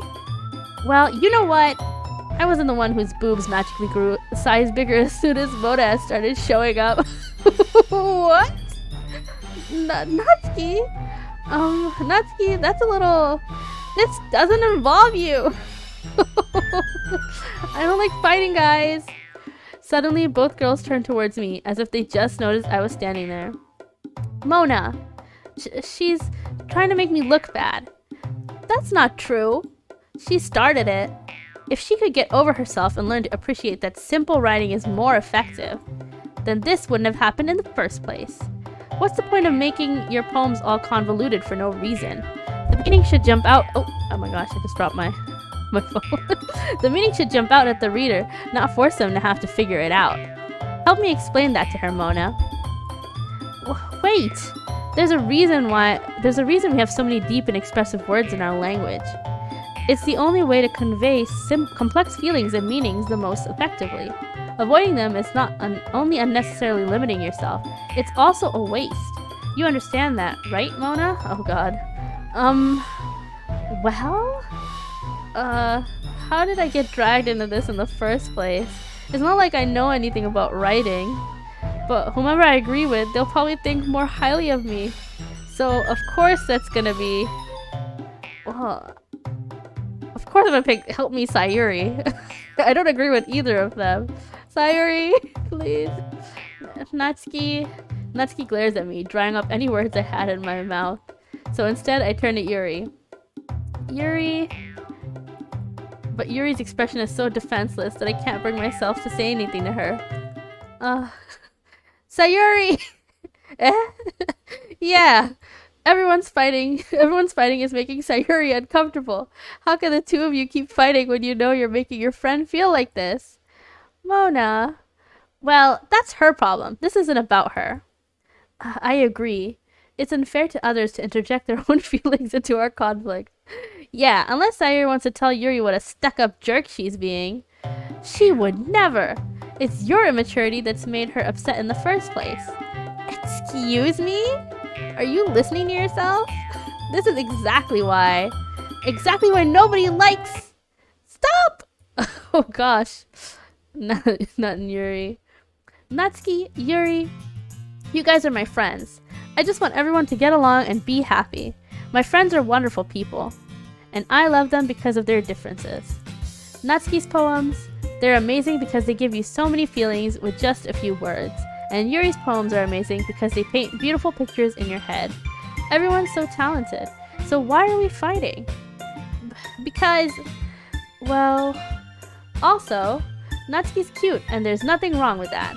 And Yuri's boobs are the same as they've always been. Big and beautiful. Natsuki, Yuri. Sayuri stands triumphantly. Monica stands behind her with a bewildered expression. I'll make some tea. Yuri rushes off. Natsuki sits down with a blank expression on her face, staring at nothing. So this is why Sayuri is vice president. I mean, it worked. She got the girls to stop fighting, so... that was getting really heated for a second there.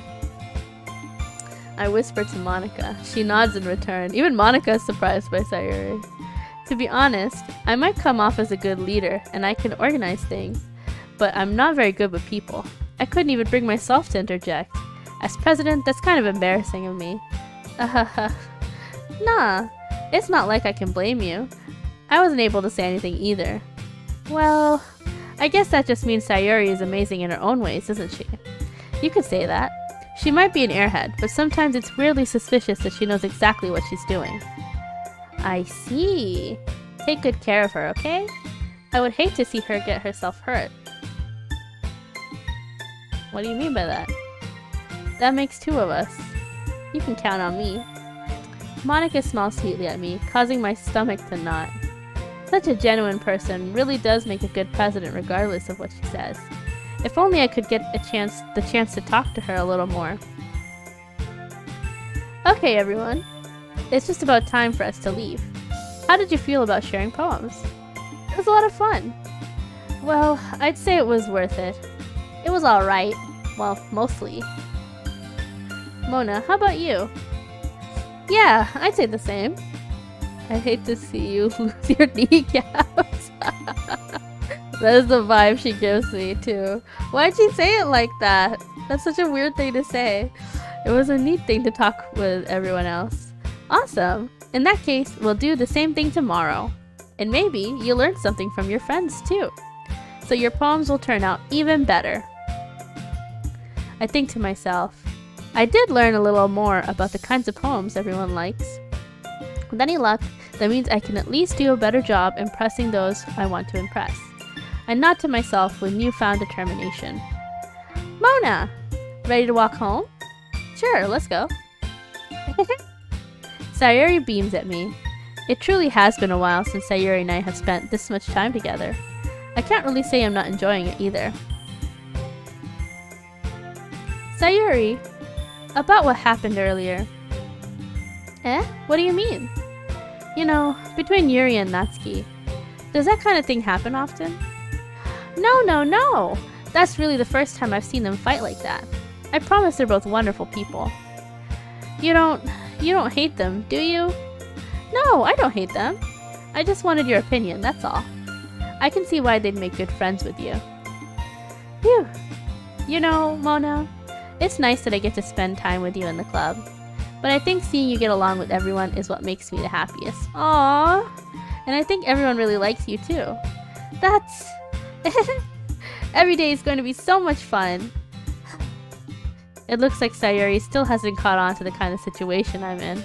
What kind of situation are we in? Did I miss something? Sure, being friends with everyone is nice, but does it really need to stop there? Oh, the main character wants more. I see. Well, we'll just have to see what the future holds, Sayuri. I pat Sayuri on the shoulder. I said that more to myself than to her, but it's easy to use Sayuri as an internal monologue sometimes. As almost an international monologue. Okay. Yeah. Let's do this. Oh, more poems. Oh, I guess it's every day, right? Okay, so Monica gave us a hint, so I still want to pick like fun stuff, but also I guess sad stuff too. But we'll go for fun. Ocean? Friends? I think we used friends last time. Laugh.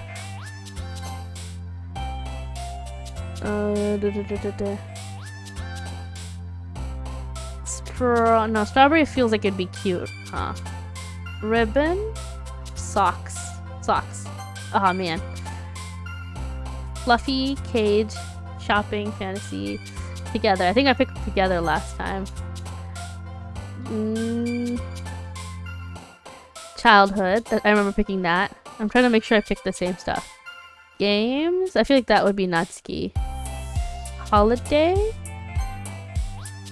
Stars, dream, wonderful, sunny. Yes. Excitement. Doki Doki. Can I pick that? Oh, of course that would be.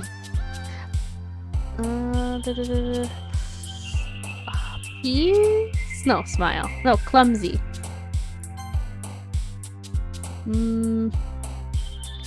Summer. Oh no, it's going Natsuki route. I don't know what if I picked more of Sayuri or Natsuki at this point. It's tough. They feel similar in what they like. Clouds. Oh no. Ambient, journey, embrace. Tear. Oh, I'm supposed to be picking some stuff that are sad, huh? Papa is throwing me off. Why is that there? Journey. Cheer. Awesome. Happiness.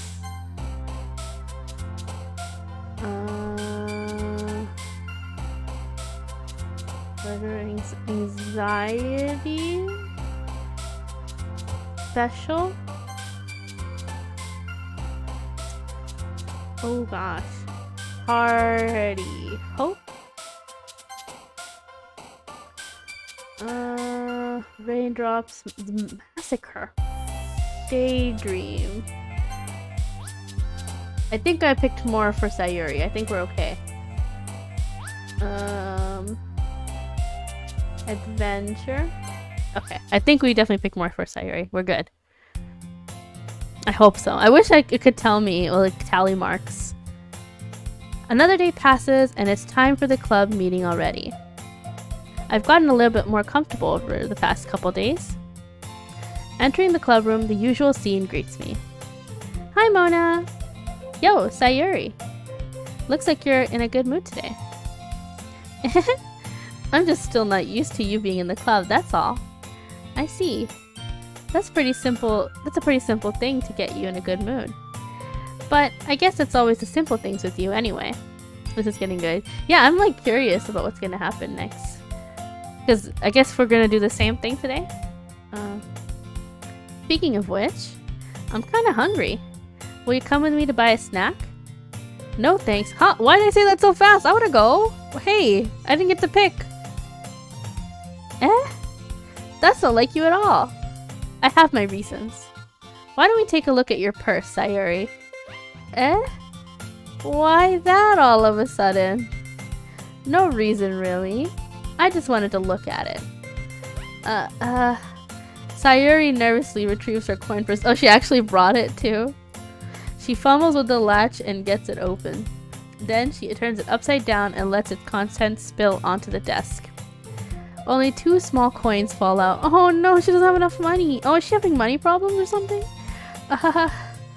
I knew it. I can see right through you, Sayuri. That's not fair. How did you even know? It's simple.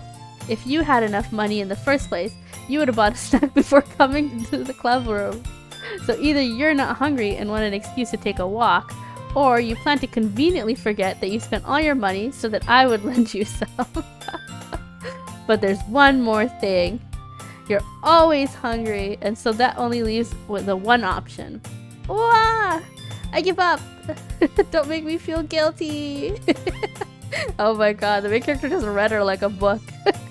It's like a villain when they read all the main character's moves. If you feel guilty, that means you deserve to feel guilty. Oh, Yuri. Yuri suddenly giggles. Eh? I didn't notice that she was listening in. I didn't notice that she... Oh, I just read that. Her face is in her book, as always. I wasn't listening or anything. It was just something in my book. Yuri! Tell Mona to let me borrow some money. That's... Don't get me involved like that, Sayuri. Besides, you should only buy what you can responsibly afford. So true. I'm gonna drink some water real quick. My throat is like dying. We'll do like 20 minutes more, maybe a little bit less, and then we'll stop. Maybe like we'll finish the day and stop, because otherwise I'm gonna lose my voice. And frankly, after pulling a mischievous little stunt like that, your suffering is fair enough retribution. Oh. Ah. Did I just... I didn't mean that. I got too absorbed in my book. I really like when you speak your mind, Yuri. It doesn't happen much, but it's a fun side of you. There's no way you could think that. You were right though. I did something bad, and now I have to accept the revolution? Retribution. I was wondering, it sounded like the wrong word. Ah! She's so cute. Still coming from you, Sayuri. I guess there's a little devil inside all of us, isn't there? Don't let her fool you. Sayuri knows exactly what she's doing. After all, she told you guys she was bringing me to the club before she even told me. But you wouldn't have come if it weren't for the cupcakes, so I had to trick Natsuki into making them. Come on, give me more credit than that, Sayuri. What? Yeah! Out of nowhere, something smacks Sayuri in the face and tumbles onto the desk. What? Ow. What was... Eh? A cookie? Sure enough, it's a giant cookie wrapped in plastic. Sayuri, ridiculous, right? Sayuri glances around. Is this a miracle? Did the cookie fall from the sky? It's because I paid my restitution. Retribution. Actually, that one almost worked. I was just gonna give it to you, but then I heard you blab about the cupcakes. It was totally worth seeing your reaction though. Natsuki, that's so nice of you. I'm so happy. Sayuri hugs the cookie. I can't, she's so cute. Jeez, just eat it. Sayuri rapidly tears open the wrapper and takes a big bite. So good. Oof. Sayuri suddenly clasps her hands over her mouth. I bit my tongue. Oh no. Oh god, that hurts. I know that feeling. You're going through a lot over just one cookie. Natsuki takes a bite of her own cookie. Ah, yours looks really good too, Natsuki. Can I try it? Jeez. Beggars can't be choosers. But yours is chocolate. Yeah, why do you think I gave you that one? Fine. Still, I'm really happy that you shared this one with me. Sayuri gets out of her seat and goes behind Natsuki, then wraps her arms around her. Ah, jeez. I get it. Cookie still in hand, Natsuki reaches up to nudge Sayuri off of her. Sayuri suddenly leans down and takes a bite of Natsuki's cookie. Hey! Did you seriously just do that? Mouthful, Sayuri trots away to safety. That was really cute. Yuri and I laugh as well. Jeez, you're such a kid sometimes. Monica, can you tell Sayuri? Eh? Natsuki glances around. Monica isn't in the club room. Oh, where's Monica? Ugh. Where is Monica anyway? Good question. Have any of you heard anything about her being late today? Not me. Yeah, I haven't either. That's a bit unusual. I hope she's okay. Of course she's okay. She probably just had something to do today. She's pretty popular after all. Eh? You don't think she has a... I wouldn't be surprised. She's probably more desirable than all of us combined. Damn, Yuri, okay. That's true. Excuse me? Natsuki's like, not me. Doesn't sound like me. Suddenly the door swings open. Sorry, I'm super sorry. Ah, there you are. I didn't mean to be late. I hope you guys weren't worried or anything. Eh? Monica chose the club over her boyfriend after all? You're so strong-willed. Oh, Monica has a boyfriend? Boyfriend? What on earth are you talking about? Okay, never mind. Monica quizzically glances at me. Never mind that. What held you up anyway? Well, my last period today was study hall. To be honest, I kinda just lost track of time. That makes no sense though. You would have heard the bell ring at least. I must not have heard it, since I was practicing piano. Ooh, piano. I wasn't aware you played music as well, Monica. I don't really. I kinda just started recently. I've always wanted to learn piano. That's so cool! You should play something for us, Monica. That's... Monica looks at me. Maybe once I get a little bit better, I will. Yay! That sounds cool. I'd also look forward to it. Is that so? In that case, I won't let you down, Mona. Monica smiles sweetly. I didn't mean any pressure or anything like that. Don't worry. I've been practicing a whole lot recently, and I'd really love the chance to share once I'm ready. I see. In that case, best of luck. Thanks! So, I didn't miss anything, did I? Not really. There's a cookie shenanigans you missed. I chose to leave out Sayuri's mischievous escapade. I'm sure Natsuki will end up complaining to her anyway. It looks like everyone has already settled down.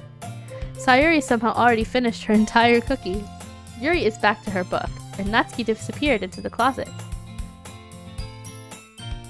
Mona! Mona! Sayuri suddenly comes up to me. I'm gonna go get some supplies from the other classroom. Wanna come with me? Supplies? What for? Well, you know how the festival is coming up. Me and Monica we're gonna make some posters and stuff. So I need to go find some crayons and markers and glue sticks. Ah, I see. Sure, I'll go with you. Yay! Okay, Monica, we'll be back soon. Are you going with Mona to get the supplies? There's no need to trouble yourself. I'd be happy to go with him. Aw, but I wanted to go. It's so much fun exploring empty classrooms and stuff. Okay. It was just a suggestion.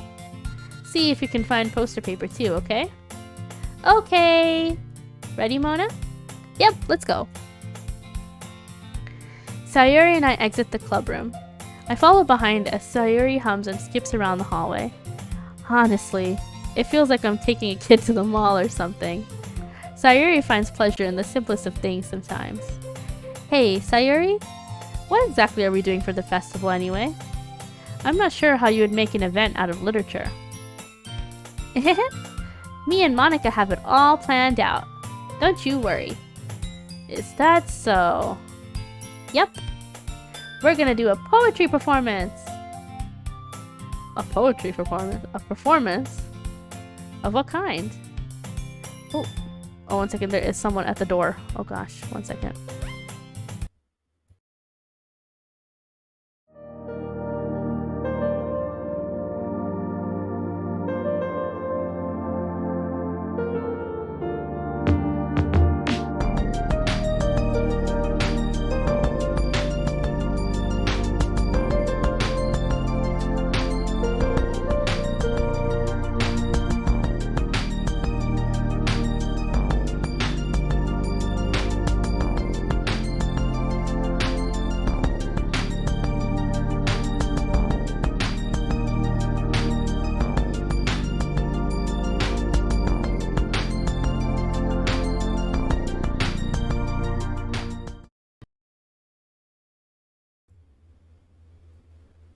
Okay, I am back. Oh, what happened to the music? No! What has happened? Uh-oh, I think the game just crashed. Oops. Oopsies. What happened here? Ah. Da-da-da-da-da. I think it has autosave. Oh, I hope it. Oh, I didn't even think about that. Oh, I hope it does. Oh, uh-oh. Oh no. No way. What? Oh no. Wait, if I press new game, will it just start from the beginning? Probably, right? Oh no. Okay. What I could do is we could click through really fast.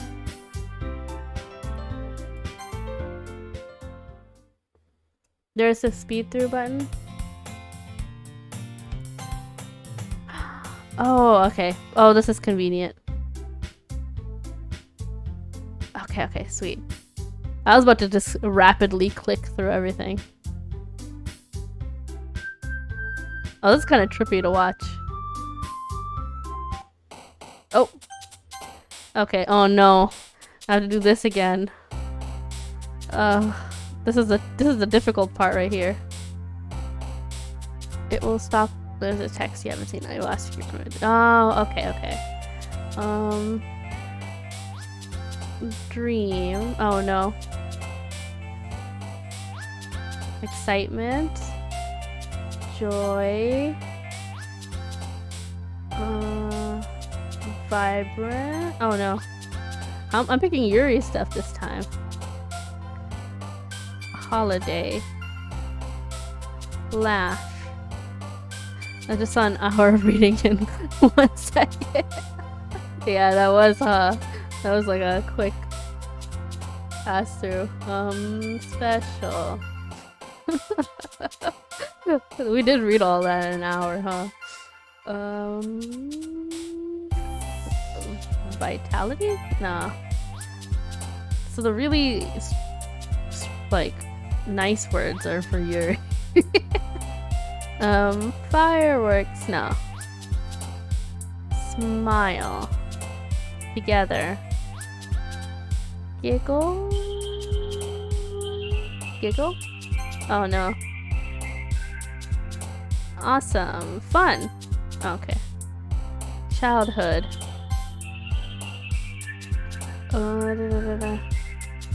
Silly. Bummer. Oh. Happiness. I hope we still are going with Sayuri's route. Adrian. Heart, marriage, promise.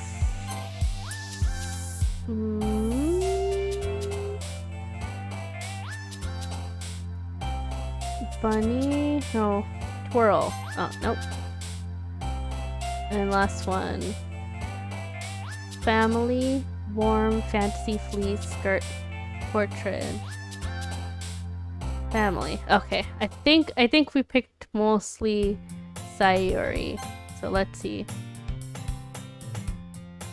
Did we really read this much? Oh my gosh. That one scene.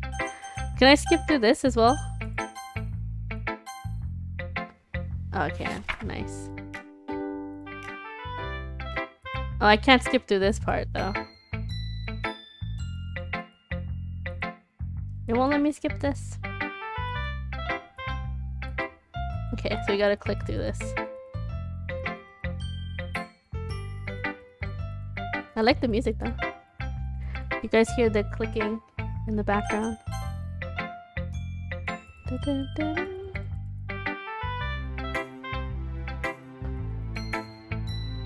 No, this is not. This is from yesterday, right?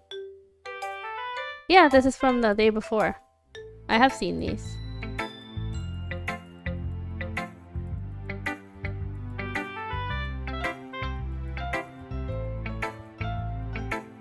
Oh, I bet that's where the autosave was, but if that was the case, it would show that much, wouldn't it?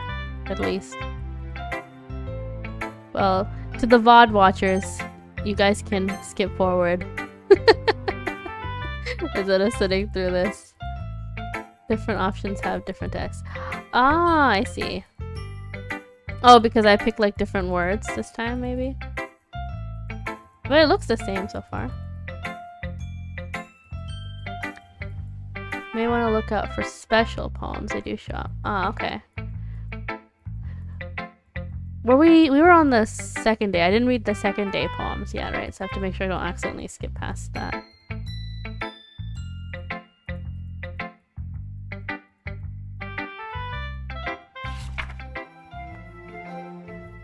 And then the last but not least would be Monica. Save whenever there's 9 pages. Oh, okay. I can just save then. Okay. I should have been saving. I didn't even think about it. I just thought it would auto-save by itself. Last but not least, Monica. Did I press skip here? No, it has to be.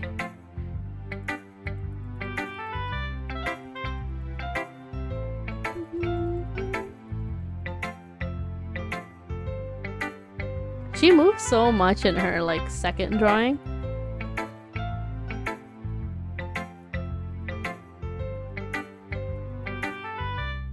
Imagine if you're talking to someone and they just leaned over like that. Like every few minutes into your conversation. I think you can hold on the spacebar. Oh, instead of, I mean, is the clicking louder or is the spacebar louder for you guys? That's what the spacebar sounds like. And this is what the clicking sounds like.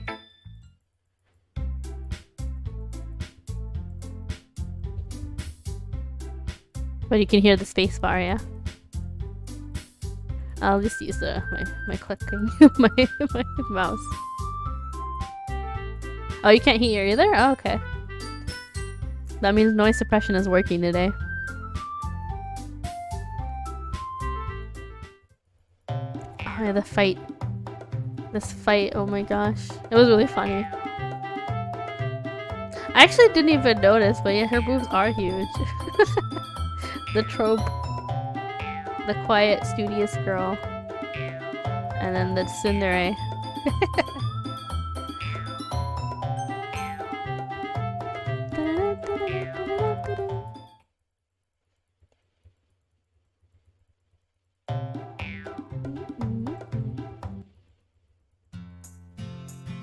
They have a lot of different music. I didn't notice, but her boobs are I guess because she has her hands in front of her, so I wasn't even thinking about it.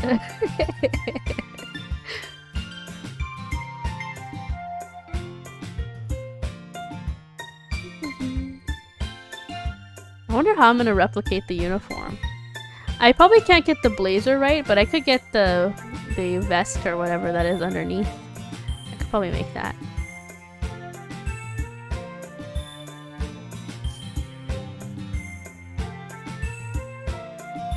Nice, and this is when we're just talking to her. I might save at the next one. When we get to the second poem picking, I will save right after that.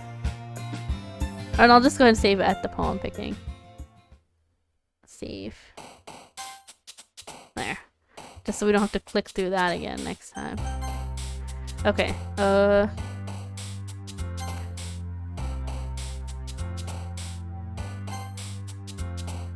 Together. Some of them are the same, so it just like I can at least I know which ones that Sayuri likes.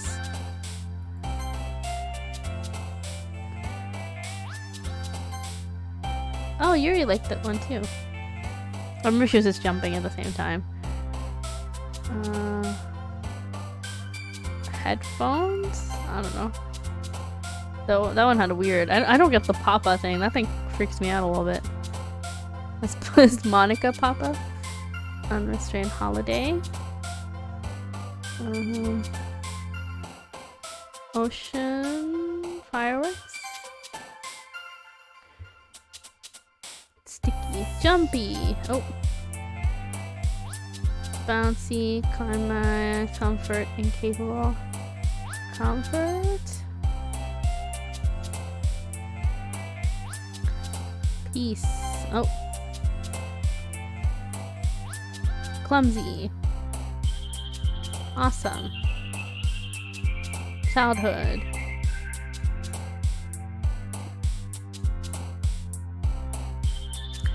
There's lore behind the lore behind that prompt is pretty dark. Oh really? Milk. Universe. Unrequited. Joy. Daydream. Cute. Breathe. Oh, never mind. I think I picked mostly that area. Okay, I have to carefully click through this. Where were we exactly? Do you guys remember what exactly it was it crashed at? It was after we went to go get something. Past the cookie. Okay. We'll click past the cookie. And we went to go get art supplies.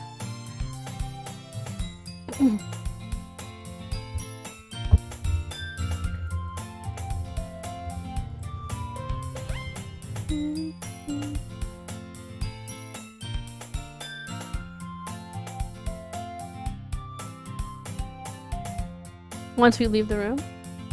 Oh, that would make sense. Because, yeah, that's when we go out.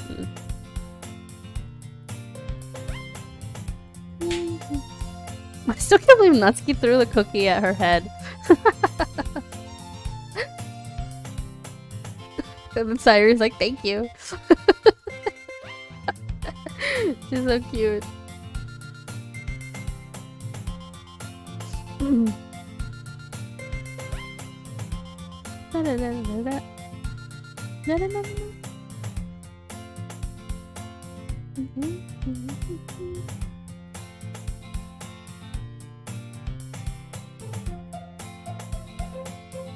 Oh yeah, Monica and her not boyfriend.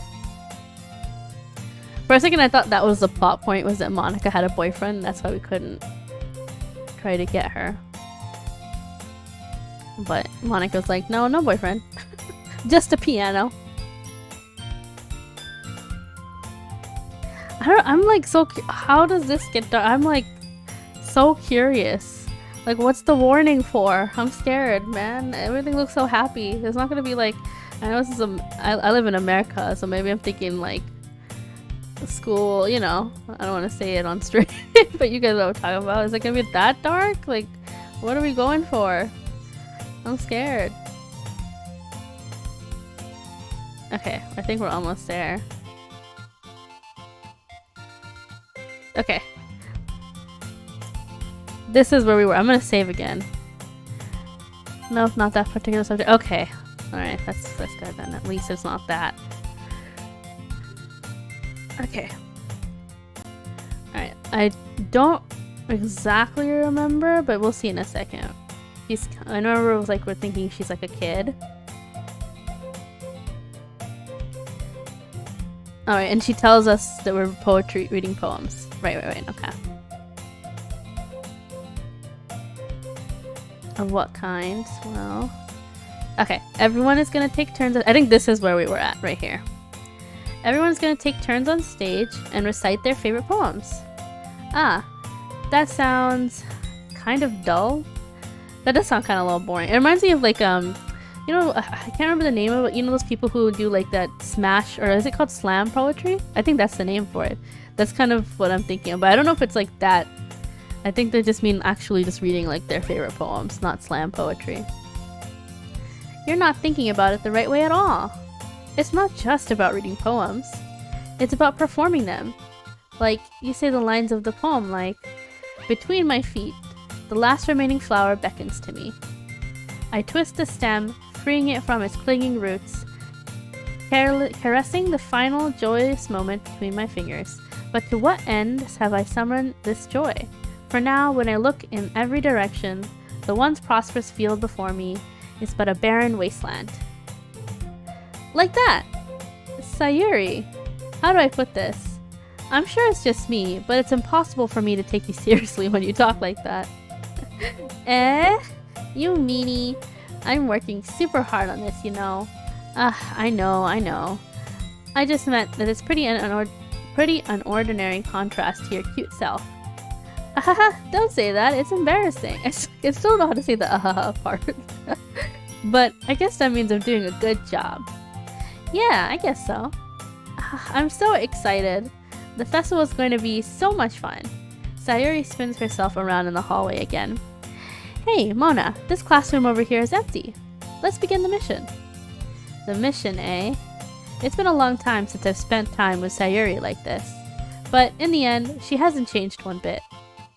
She's nothing but a ball of sunshine, drawing happy vibes from the world around her. It's a pretty nostalgic feeling for me. As the years went by, I began to hold myself up in my room more and more. So going adventuring with Sayuri brings about a special sort of feeling I forgot I had in me. That's super relatable. Even I also feel that too, as when I get older, I just don't go out as much as I used to. But at the same time, I feel like I am going out more, so it's kind of weird. Like, I feel like I want to be home more. When I was younger, I wanted to be out all the time. But now I'm like, I want to be home, except I can't. I have to go outside. That's like the opposite, basically. The two of us enter the classroom. Sayuri heads straight to the closet, and I follow. Let's see what we have in here. Crayons! Sayuri pulls a box full of crayons off the shelf. They're the best brand too! They're kind of dirty though. Sayuri starts pulling various crayons out of the box, reading the color names. Alright, this one's down, that one's down. Don't get distracted, we still need to find... Wait, I'm looking for my favorite color. Fine. Then at least move aside so I can look for the poster paper. I dropped one by accident. Oh, smack! Yeah! Sayuri bends over and smacks her forehead right into the shelf. Ouch! She falls onto the floor and the crayons spill all over her lap. Oh no! Ow. You okay? My forehead! Sayuri clutches her forehead. I'm clutching my forehead too. That sounds painful. Jeez, Sayuri. That's just like you, isn't it? Come on, let me see. Since Sayuri is sitting on the floor, I grab her by her waist and pull her out of the closet. Ooh! You have to move your hand, Sayuri. But it hurts. Just do it for a second. Oh my. Sayuri slowly releases her hands from her forehead. I gently brush her bangs to the side. Ow! Sorry. There's a huge red mark in the center of her forehead. A bump is starting to form as well. Ouch. Man, that's gonna swell up. I should find you some ice. Oh, this is certainly something. Yeah. Mona. Where would I even find ice around this time? I guess a cold drink would do. You don't have to. I'm fine with looking like a unicorn. Even wincing from the pain, Sayuri makes a silly joke. What are you saying? I'll be right back, okay? Okay. This girl. I pat Sayuri on the shoulder and run out into the hallway. I locate the nearest vending machine. What should I get? It doesn't really matter, since it will be used as an ice pack rather than to drink. But I know Sayuri likes apple juice, so I purchased that one. Aw, that's sweet. In just a moment, I'm already returning to the classroom where I left Sayuri. She has one palm on her forehead and is using the other hand to clumsily scoop up crayons back into the box. At least they were already in the wrong spots before I spilled them. Sayuri, here. I hand Sayuri the bottle of apple juice. It's nice and cold. Sayuri opens the cap and starts drinking from it. Sayuri, what are you doing? It's for your forehead, idiot. Sorry, I forgot. How hard did you hit your head? Sayuri places the bottle against the bump on her head. It stings. Just bear with it. It'll feel better soon. Looks like you cleaned up most of the crayons, so that's good. Hey, Mona. This kind of reminds you of growing up, doesn't it? Eh? What do you mean? You know, how we used to play outside all the time. I would always try to keep up with you.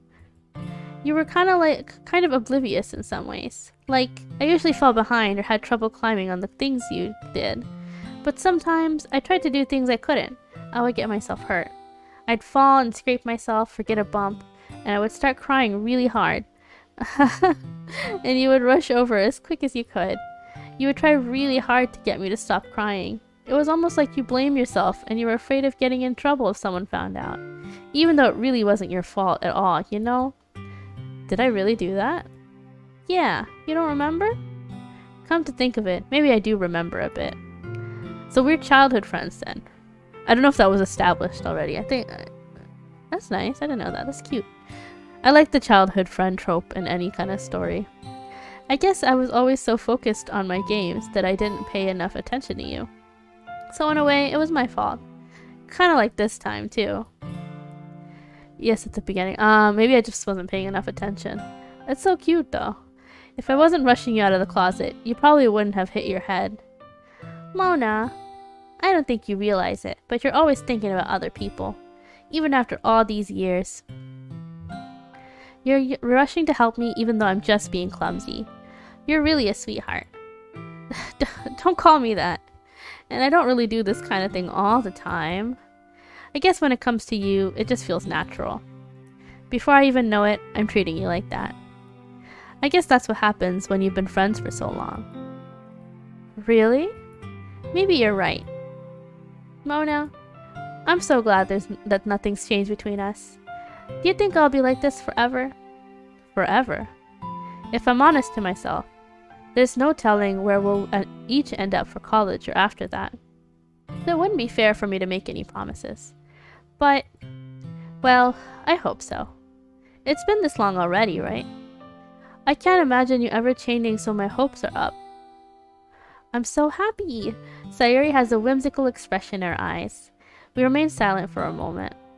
She's so silly and clumsy on the outside that when I see her deep in thought like this, it makes me not want to disturb her. I guess we should go back. I don't want to worry Monica, you know? Good luck with that. She's gonna see your forehead either way. Not if I hide it under my bangs.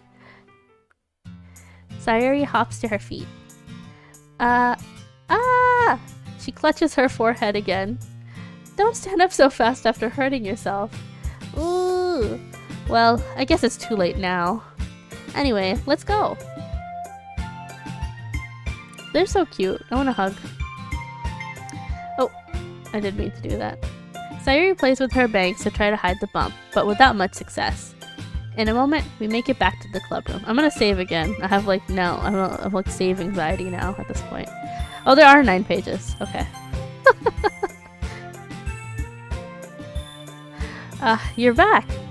Good timing. I was just about ready to start with sharing our poems.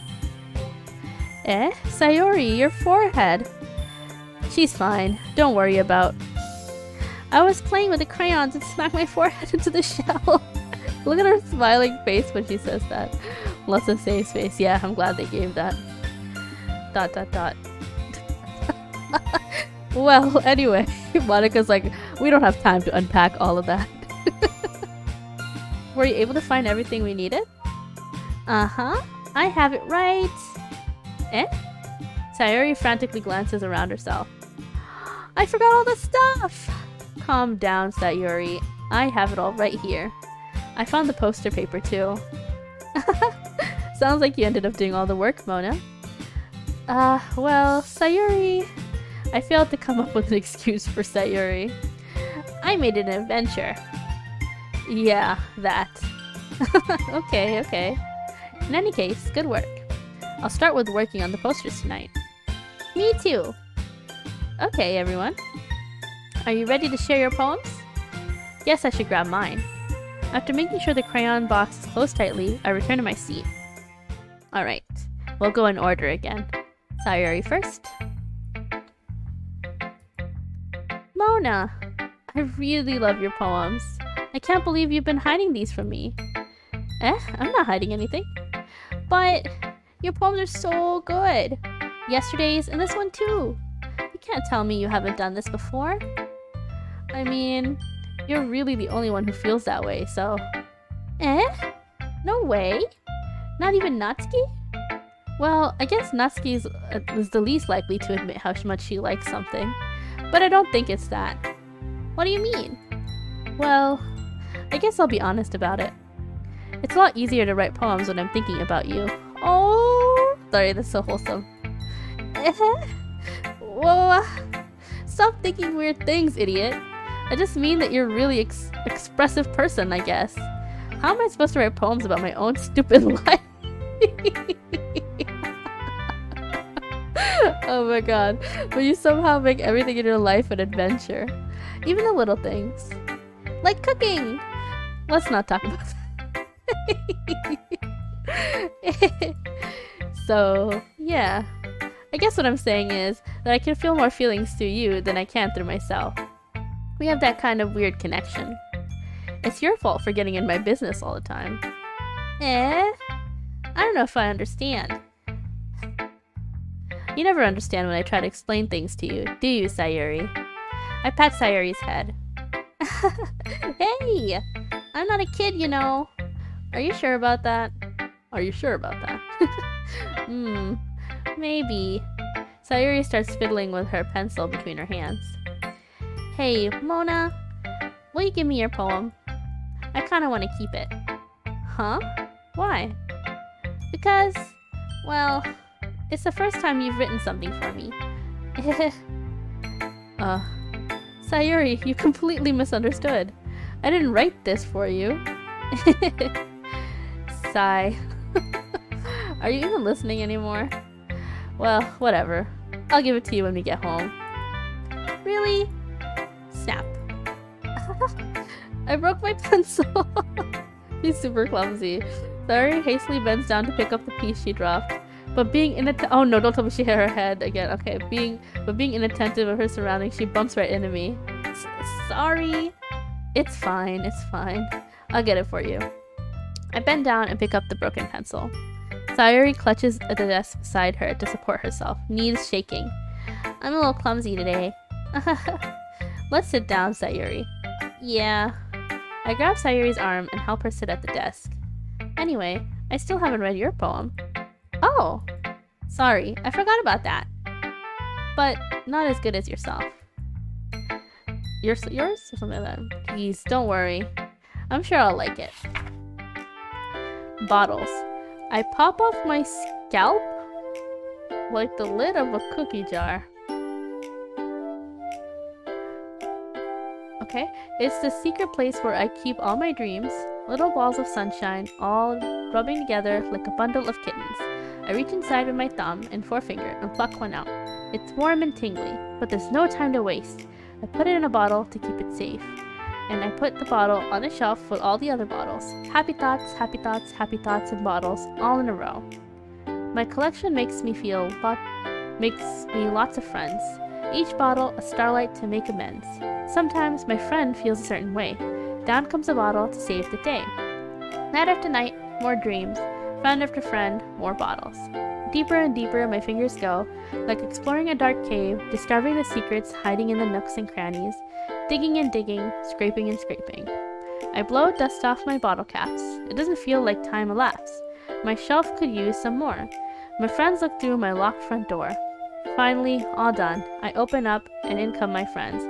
In they come, in such a hurry. Do they want my bottles that much?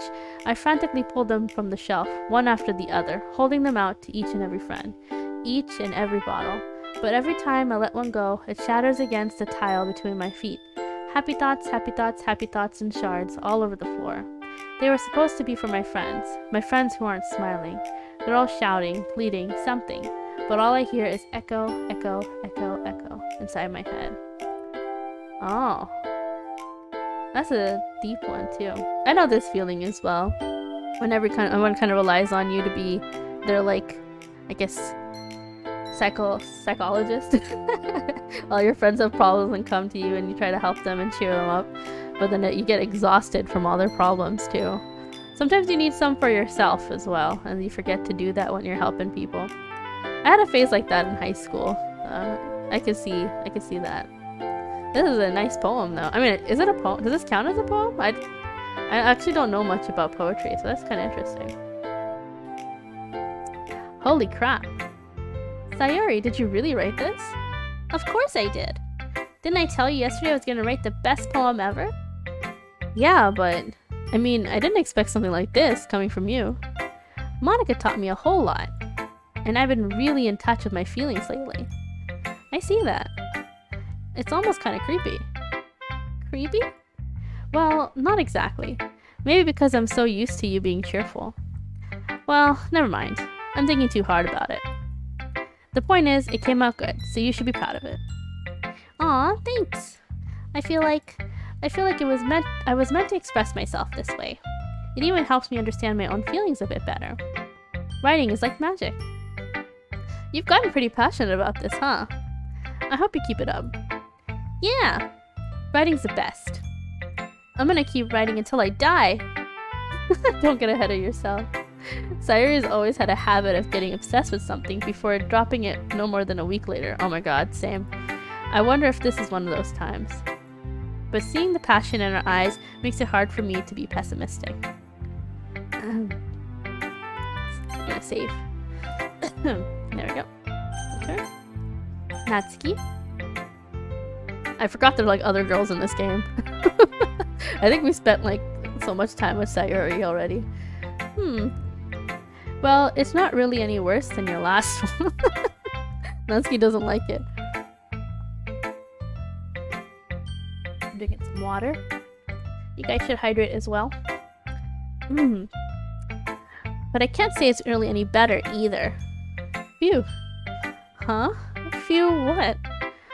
Well, anything that isn't a train wreck, I'll take it as a win. And I get the feeling you're probably the most critical. Hey, what makes you... Wait, maybe that was a compliment?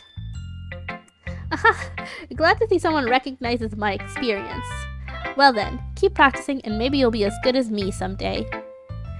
That's, something tells me Natsuki completely missed the point.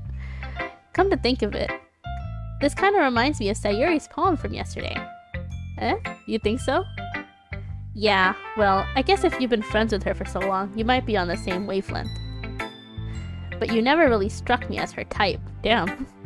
Natsuki put this sentence in there, no, for real. Sayuri has a type all of a sudden? Well, I don't know, but honestly, how can someone so, fluffy spend so much time with someone like you? It's like she's dragging around dead weight. Damn, okay.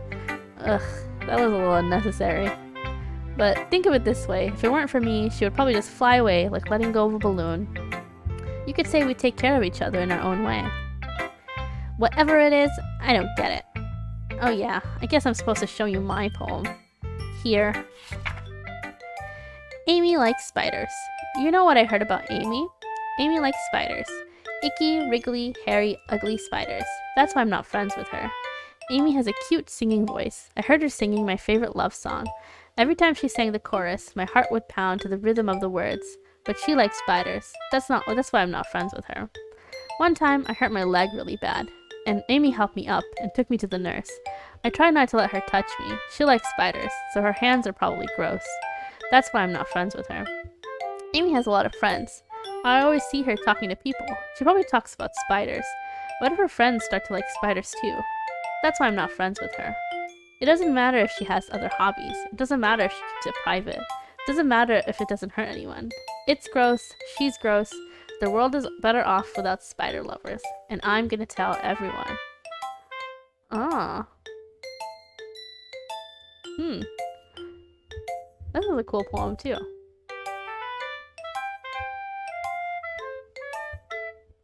I wonder who she's talking about. Maybe Sayuri?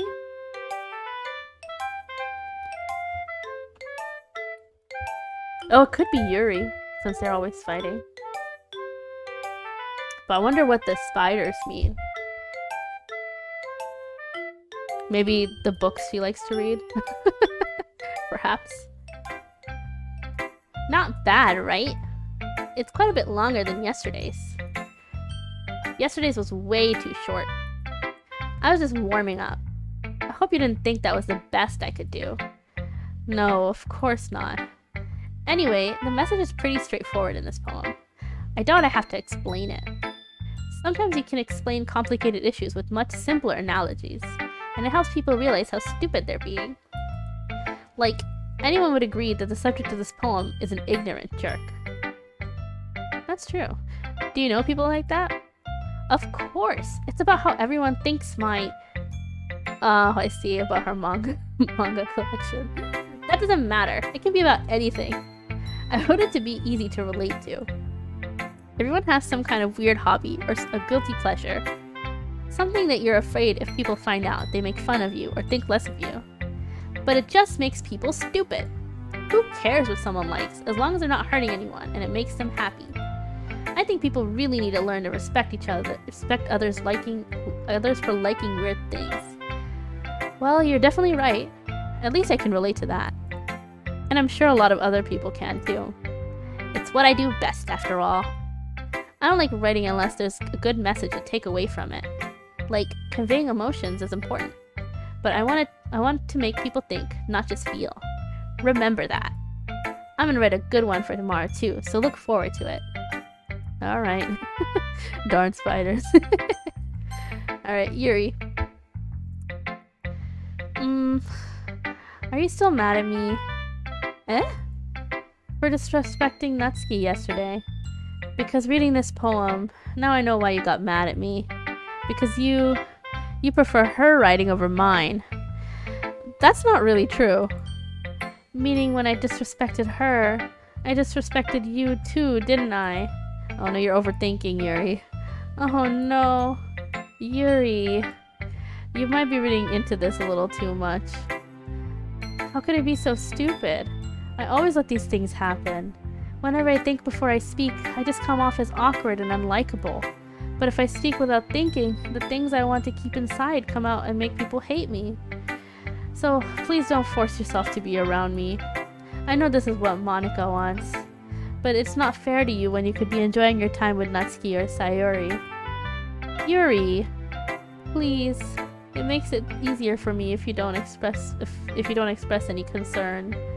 Besides, I have my books with me. That's all I need. Yuri smiles sadly and puts her head down on her desk. I'm frustrated. I don't hate her, but that's as if she's not capable of listening to me over her own thoughts. I sigh to myself.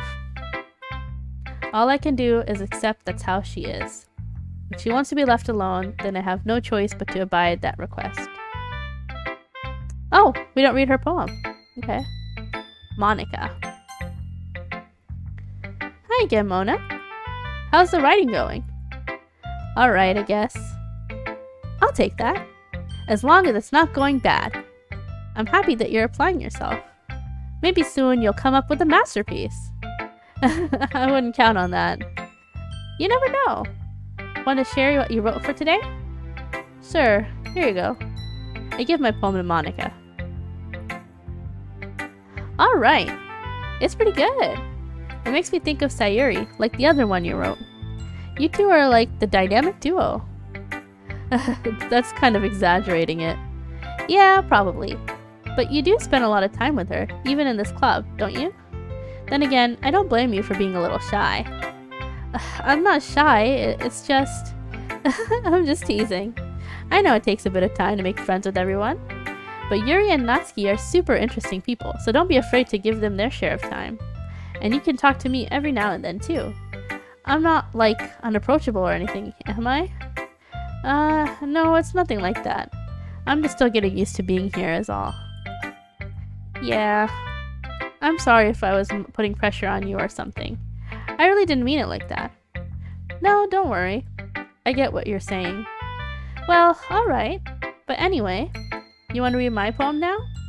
I like the way that this one turned out, so I hope you do too. Alright, let's take a look. Save me. The colors, they won't stop. Bright, beautiful colors, flashing, expanding, piercing. Red, green, blue, an endless cacophony of meaningless noise. That noise, it won't stop. Violent, grating waveforms, squeaking, screeching, piercing, sine, cosine, tangent. Like playing a chalkboard on a turntable, like playing a vinyl on a pizza crust. An endless poem of meaningless. Of meaningless. Load me.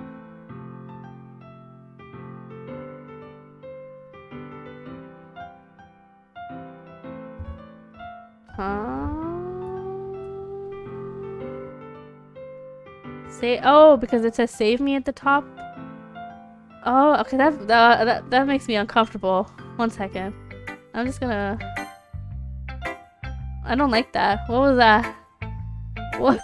Wait, why was it like that? 1 second. What does that mean? I'm sorry. That... Huh? Oh no, I got like a shiver up my spine. What the heck? Okay. It's even more abstract than your last one, huh? I guess that's just the way I write. I'm sorry if you don't like it. No, I never said that. It's this kind of thing I've never really seen before, I guess. All will be clear eventually. Oh no. I kind of like playing with my space on the paper. Yeah, I saw that, Monica. Choosing where and how to space your words can totally change the mood of the poem. It's almost like magic. The way I wrote the lines really short make it feel like they're trying to speak over the noise. I see. It's still hard for me to tell what it's about though. Sometimes asking what a poem is about isn't the right question. A poem can be as abstract as a physical expression of a feeling, or a conversation with the reader. So putting it that way, not every poem is about something. Anyway, here's Monica's writing tip of the day. Sometimes you'll find yourself facing a difficult decision. When that happens, don't forget to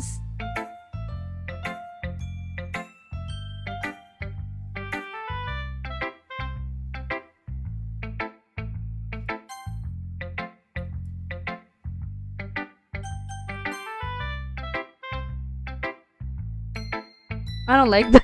I don't like that. Wait a minute. Oh, when that happens, don't forget to save your game. Monica, why are you talking about the game? You just stop and stare. What do you mean? This is creepy. Huh? Oh no. You know what I feel like when you get like when you're like hot and cold at the same time? Oh god. Oh, I don't like that. You never know when you might change your mind. Or when something unexpected may happen. What do you mean, does this have like jump scares?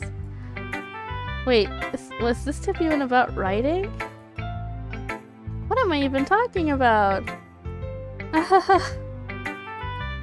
That's my advice for today.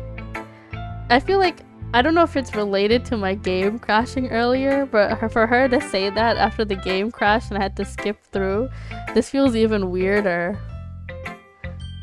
Was that like supposed to happen, that the game crashed, or was that like a happy accident? Oh my god. Oh, that's so creepy. Thanks for listening. Okay, everyone. No happy accident. Oh god. Okay. I'm like deeply concerned. We're all done reading each other's poems, right? I have something extra planned today, so if everyone could come sit at the front of the room. Is this about the festival? Well, sort of.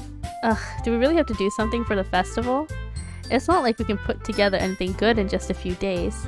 Well, we'll just end up embarrassing ourselves instead of getting any new members. That's a concern of mine as well. I don't really do well with last-minute preparations. No, that always happens. It's kind of funny it happened the way it did. Oh, okay. So it's kind of a coincidence, also kind of not. Is it even an anime without a festival? No, it has to have a festival. Don't worry so much. We're going to keep it simple, okay? We won't need much more than a few decorations. I've like lost the voices that I was doing because of Monica. Sayori has been working on posters, and I've designed some pamphlets we can give out during the event. Okay, that's great and all, but that doesn't tell us what we're actually going to be doing for the event. Ah, sorry. I thought you heard about it already. We're going to be performing! Performing? Monica?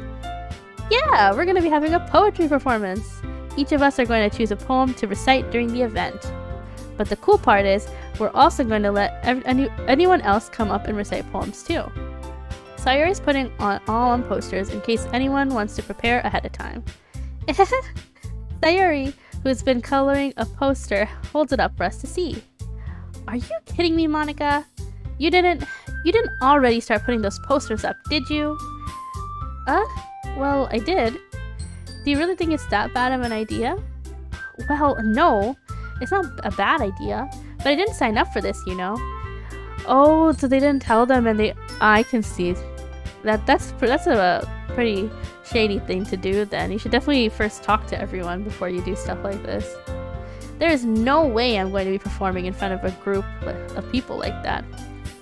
I will not be performing. I can't stand it. Yeah, also, like, I feel like you should definitely ask people before you... this kind of thing. So people have, like, severe, like, stage fright and stuff like that. And just in general, like, you should, like, have a proper talk about what you're going to be doing with everyone before you start putting up posters. Oh my gosh. I agree with Natsuki. I could never in my life do something like that. If Monica's asking me to perform, I'm performing. Are you doing that because you're scared of your life or because you're simping, Schleppy? Imagining it, Yuri shakes her head in fear. Guys! No, Sayuri, I understand where they're coming from. Simping. Remember that Natsuki and Yuri have never shared their poems with anyone until just a couple of days ago. It's a lot to ask for them to recite their poems out loud to a whole room full of people. If you knew that, Monica, why did you do this? I guess I kind of overlooked that. So, I'm sorry. But I still think we should give it our best. We're the only ones responsible for the fate of this club. If we start the event and each put on a good performance, then it will inspire others to do the same. And the more people who perform, the better we'll be able to show everyone what literature is all about. Yeah! It's about expressing your feelings, being intimate with yourself, finding new horizons, and having fun. That's right, and it's those reasons that we're all in this club today. Don't you want to share that with others? To inspire them to find the same feelings that brought you here in the first place? I know you do. I know we all do. And if all it takes is standing in front of the room for 2 minutes and reciting a poem, then I know you can do it. Natsuki and Yuri remain silent. Sayori looks worried. I guess that leaves me no choice. I agree. I don't think it's too much to ask. I think that Sayori and Monica have been trying really hard to get new members. The least we can do is help them out a little bit. Well, maybe, but... It looks like Natsuki doesn't have any arguments left. Okay, fine. I guess I'll just have to get over with it. Alright. Whew. Thanks, Natsuki. What about you, Yuri? Yuri dejectedly glances around at everyone's expectant faces. I feel bad because she's so shy. That really sucks. I guess I don't really have a choice. That's everyone. You're the best, Yuri. This club is seriously going to be the death of me. Oh gosh. You'll be fine, Yuri. But anyway, let's move on to the main event. I want each of you to choose a poem of yours. We're going to practice reciting them in front of each other. No way! Monica, this is too sudden. Well, if you can't recite your poem in front of the club, how do you expect to do it in front of strangers? Oh no. Don't worry. I'll start off to help everyone feel a little more comfortable. Can I go next? Of course. Now, let's see. Monica flips through her notebook to the specific poem she has in mind for herself. She then stands behind the podium. The title of the poem is The Way They Fly. Monica begins reciting her poem. Her clear, confident voice fills the room. More than that, her inflection is pristine. She knows exactly how to apply emotion behind the line she recites, bringing the words to life. Is this something she's done before, or is she simply a natural? I glance around me. Everyone has their eyes on Monica. Sayori looks amazed. Yuri has an intense expression on her face that I don't understand. Finally, Monica finishes the recitation. The four of us applaud. Monica takes a breath and smiles. That was so good, Monica. Thank you so much. Thank you very much. I was just hoping to set a good example. Are you ready to go next, Sayori? I'll go next. Oh, Yuri's fired up all of a sudden. Yuri clutches a sheet of paper between her hands and stands up. Keeping her head down, she walks quickly over to the podium. This poem is called Yuri anxiously glances at each of us. You can do it, Yuri. It's called After Image of a Crimson Eye. Yuri's voice shakes as she starts reading the poem. Just a moment ago, she practically refused to do this. Why is she suddenly putting in so much effort? As Yuri gets past the first couple of lines, her voice changes. It's almost like what happens when Yuri gets absorbed in her books. Her quivering words transform into the sharp syllables of a fierce and confident woman. The poem is full of twists and turns in its structure that she enunciates with perfect timing. This must be a rare glimpse into the whirling fire Yuri keeps concealed inside her head. Suddenly, she's finished. Everyone is stunned. Yuri snaps back into reality and glances around her, as if bewildered even herself. It's up to me to save this situation. I'm the first to start applauding. Everyone joins me afterward, and we give Yuri the recognition she deserves. It's not that we didn't want to applaud for her, but we were caught so off guard that we must have forgotten. As we applaud, Yuri holds the poem out to her chest and rushes to her seat. Yuri, that was really good. Thank you for sharing. Looks like Yuri is down for the count. Okay, I guess I'm next then. Sayuri hops out of her chair and cheerfully walks to the podium. This one's called My Meadow. Sorry, I giggled. Sayuri, it's a lot harder than I thought. How did you guys do this so easily? Try not to think of it like you're reciting it to other people. Imagine you're reciting it to yourself, like in front of a mirror or in your own head. It's your poem, so it'll come out the best way that way. I see. Okay then. Sayuri begins her poem. Somehow it feels like her soft voice was made as a perfect match.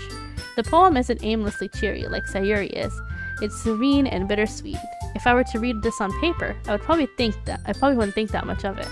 But hearing it come from Sayuri's voice almost gives it a whole new meaning. Maybe this is what Sayuri meant when she said she likes my poems. It's like I get to reach more deeply into someone I thought I knew through and through. Sayuri finishes and we applaud. I did it! Good job, Sayuri. Even Mona liked it. I guess that's a good sign. What does that even mean? It came out nicely, Sayuri. The atmosphere of the poem fits you really nicely. But it might be the other poems wouldn't work quite as well with that kind of delivery. I don't really understand. In other words, I've seen poems of yours where that sort of gentle delivery wouldn't work as well. They might need a little more force behind them, depending on what you're reading. Oh, I know what you mean. Well, I've been practicing that kind of thing. It's just embarrassing to do it in front of everyone. Then, next time I'm going to make you pick a poem that challenges you a little more. We don't have much time before the festival, you know. Okay. Now, who's next? Natsuki? Don't make me go before Mona. It's not like I can compare to you guys anyway. Might as well let Mona lower everyone's standards a little before I have to do it. Natsuki. It's fine. I might as well get it over with. But it's not like I have much of a selection of what to read. I'll just have to go with what I wrote for today. I stand up and step in front of the podium. Everyone has their eyes on me, making me feel terribly awkward. I recite my poem. Since I'm not exactly confident in my own writing, it's hard to put energy into it. Despite that, once I finish, I receive an applause anyway. Sorry, I'm not really as good as everyone else. Don't worry about it so much. I think it's less about your abilities and more about your lack of confidence in your writing. That's something that'll improve over time, though. Yeah, maybe. Alright then. That just leaves you, Natsuki. Yeah, I'm going. Natsuki begrudgingly gets out of her seat and makes her way to the podium. This poem is called... Why are you all looking at me? Because you're presenting. Anyway, the poem is called Jump. Natsuki takes a breath. Once she starts reciting the poem, her sour attitude disappears a little. While she's still a little enthused, her poem has a rhythm and a rhyme to it. It's Natsuki's trademark style, and it works surprisingly well when spoken aloud. The words feel like they bounce up and down, as if giving life to the poem. Natsuki finishes and everyone applauds. She huffs back to her seat. That wasn't so bad, was it? Easy for you to say. You'd better not make me do that again. Well, do you at least feel prepared enough to recite a poem in front of other people? I mean, doing it in front of other people will be way easier. I can put on whatever face I want for other people. But when it's just my friends, it's just embarrassing. Oh, I totally understand that feeling. That's a surprise, Natsuki. I think it would be the other way around for me. Well, that's just how it is, so. Well, I guess in that case, you won't have much to worry about for the festival. That said, I want to thank everyone for coming through. It might be hard, but I hope that you all have an idea of what it's like now. Make sure you pick up a poem and get enough practice before the festival, okay? And every time she raises her hands, I'm like scared she's gonna say something like fourth wall breaking again, because that was creepy. I'll be making pamphlets, so let me know ahead of time what you'll be reciting. Jeez, I should probably find some other poem to recite instead. That's fine too. It doesn't have to be your own. I'm already pleasantly surprised that you're putting in all this effort for the club. It makes me really happy. Yeah, no problem. Okay, everyone. I think that's about it for today. I know the festival's coming up. Well, let's try to write poems for tomorrow as well. It's been working out really nicely so far, so I'd like to continue that. As for the festival, we'll finish planning tomorrow and then we'll have the weekend to prepare. Monday is the big day. I can't wait. I can do this. I can do this. Alright. I stand up. There's no way I'll be able to find the same enthusiasm as Sayuri and Monica, but I'll do my best to get through it. It's for the sake of the club, and impressing Monica. Then I'll have to do my best. Ready to go, Sayuri? Yep. Look at you two, always going home together like that. It's kind of adorable, isn't it? Jeez, guys. Don't make such a big deal out of it. It must be a little nice, though. Well, how am I supposed to respond to that? It's okay, Mona. You don't have to say it. Whatever. Let's go already. Alright. I'm gonna save here. Because actually, I'm gonna go get something to eat. And then I'm gonna have the Minecraft stream right after this. I think in like 30 minutes we're gonna have the Minecraft stream. So we'll stop for today. And I'll end stream here, and then we're gonna continue in about an hour with Minecraft. So that's gonna be a separate stream, and it should be up at it's 11:15 p.m. CST. So like a little bit more than 30, like 40 minutes. It'll be Cobblemon. I'm not addicted. I know that was a really long stream yesterday. We did a whole, what was it, like 7 hours stream. That was the longest stream I've ever done. And I claim I'm not addicted, but I am. Sounds good. Time for me to take my shower. Oh, that's good. So I'll probably eat some ice cream too. So back in like 45 minutes-ish. So alright. Hope you guys have a good day. If you can't join me for the next stream, then I hope you have a good morning, afternoon, evening, wherever you are. And have a good night. Sweet dreams. See you guys later. Bye!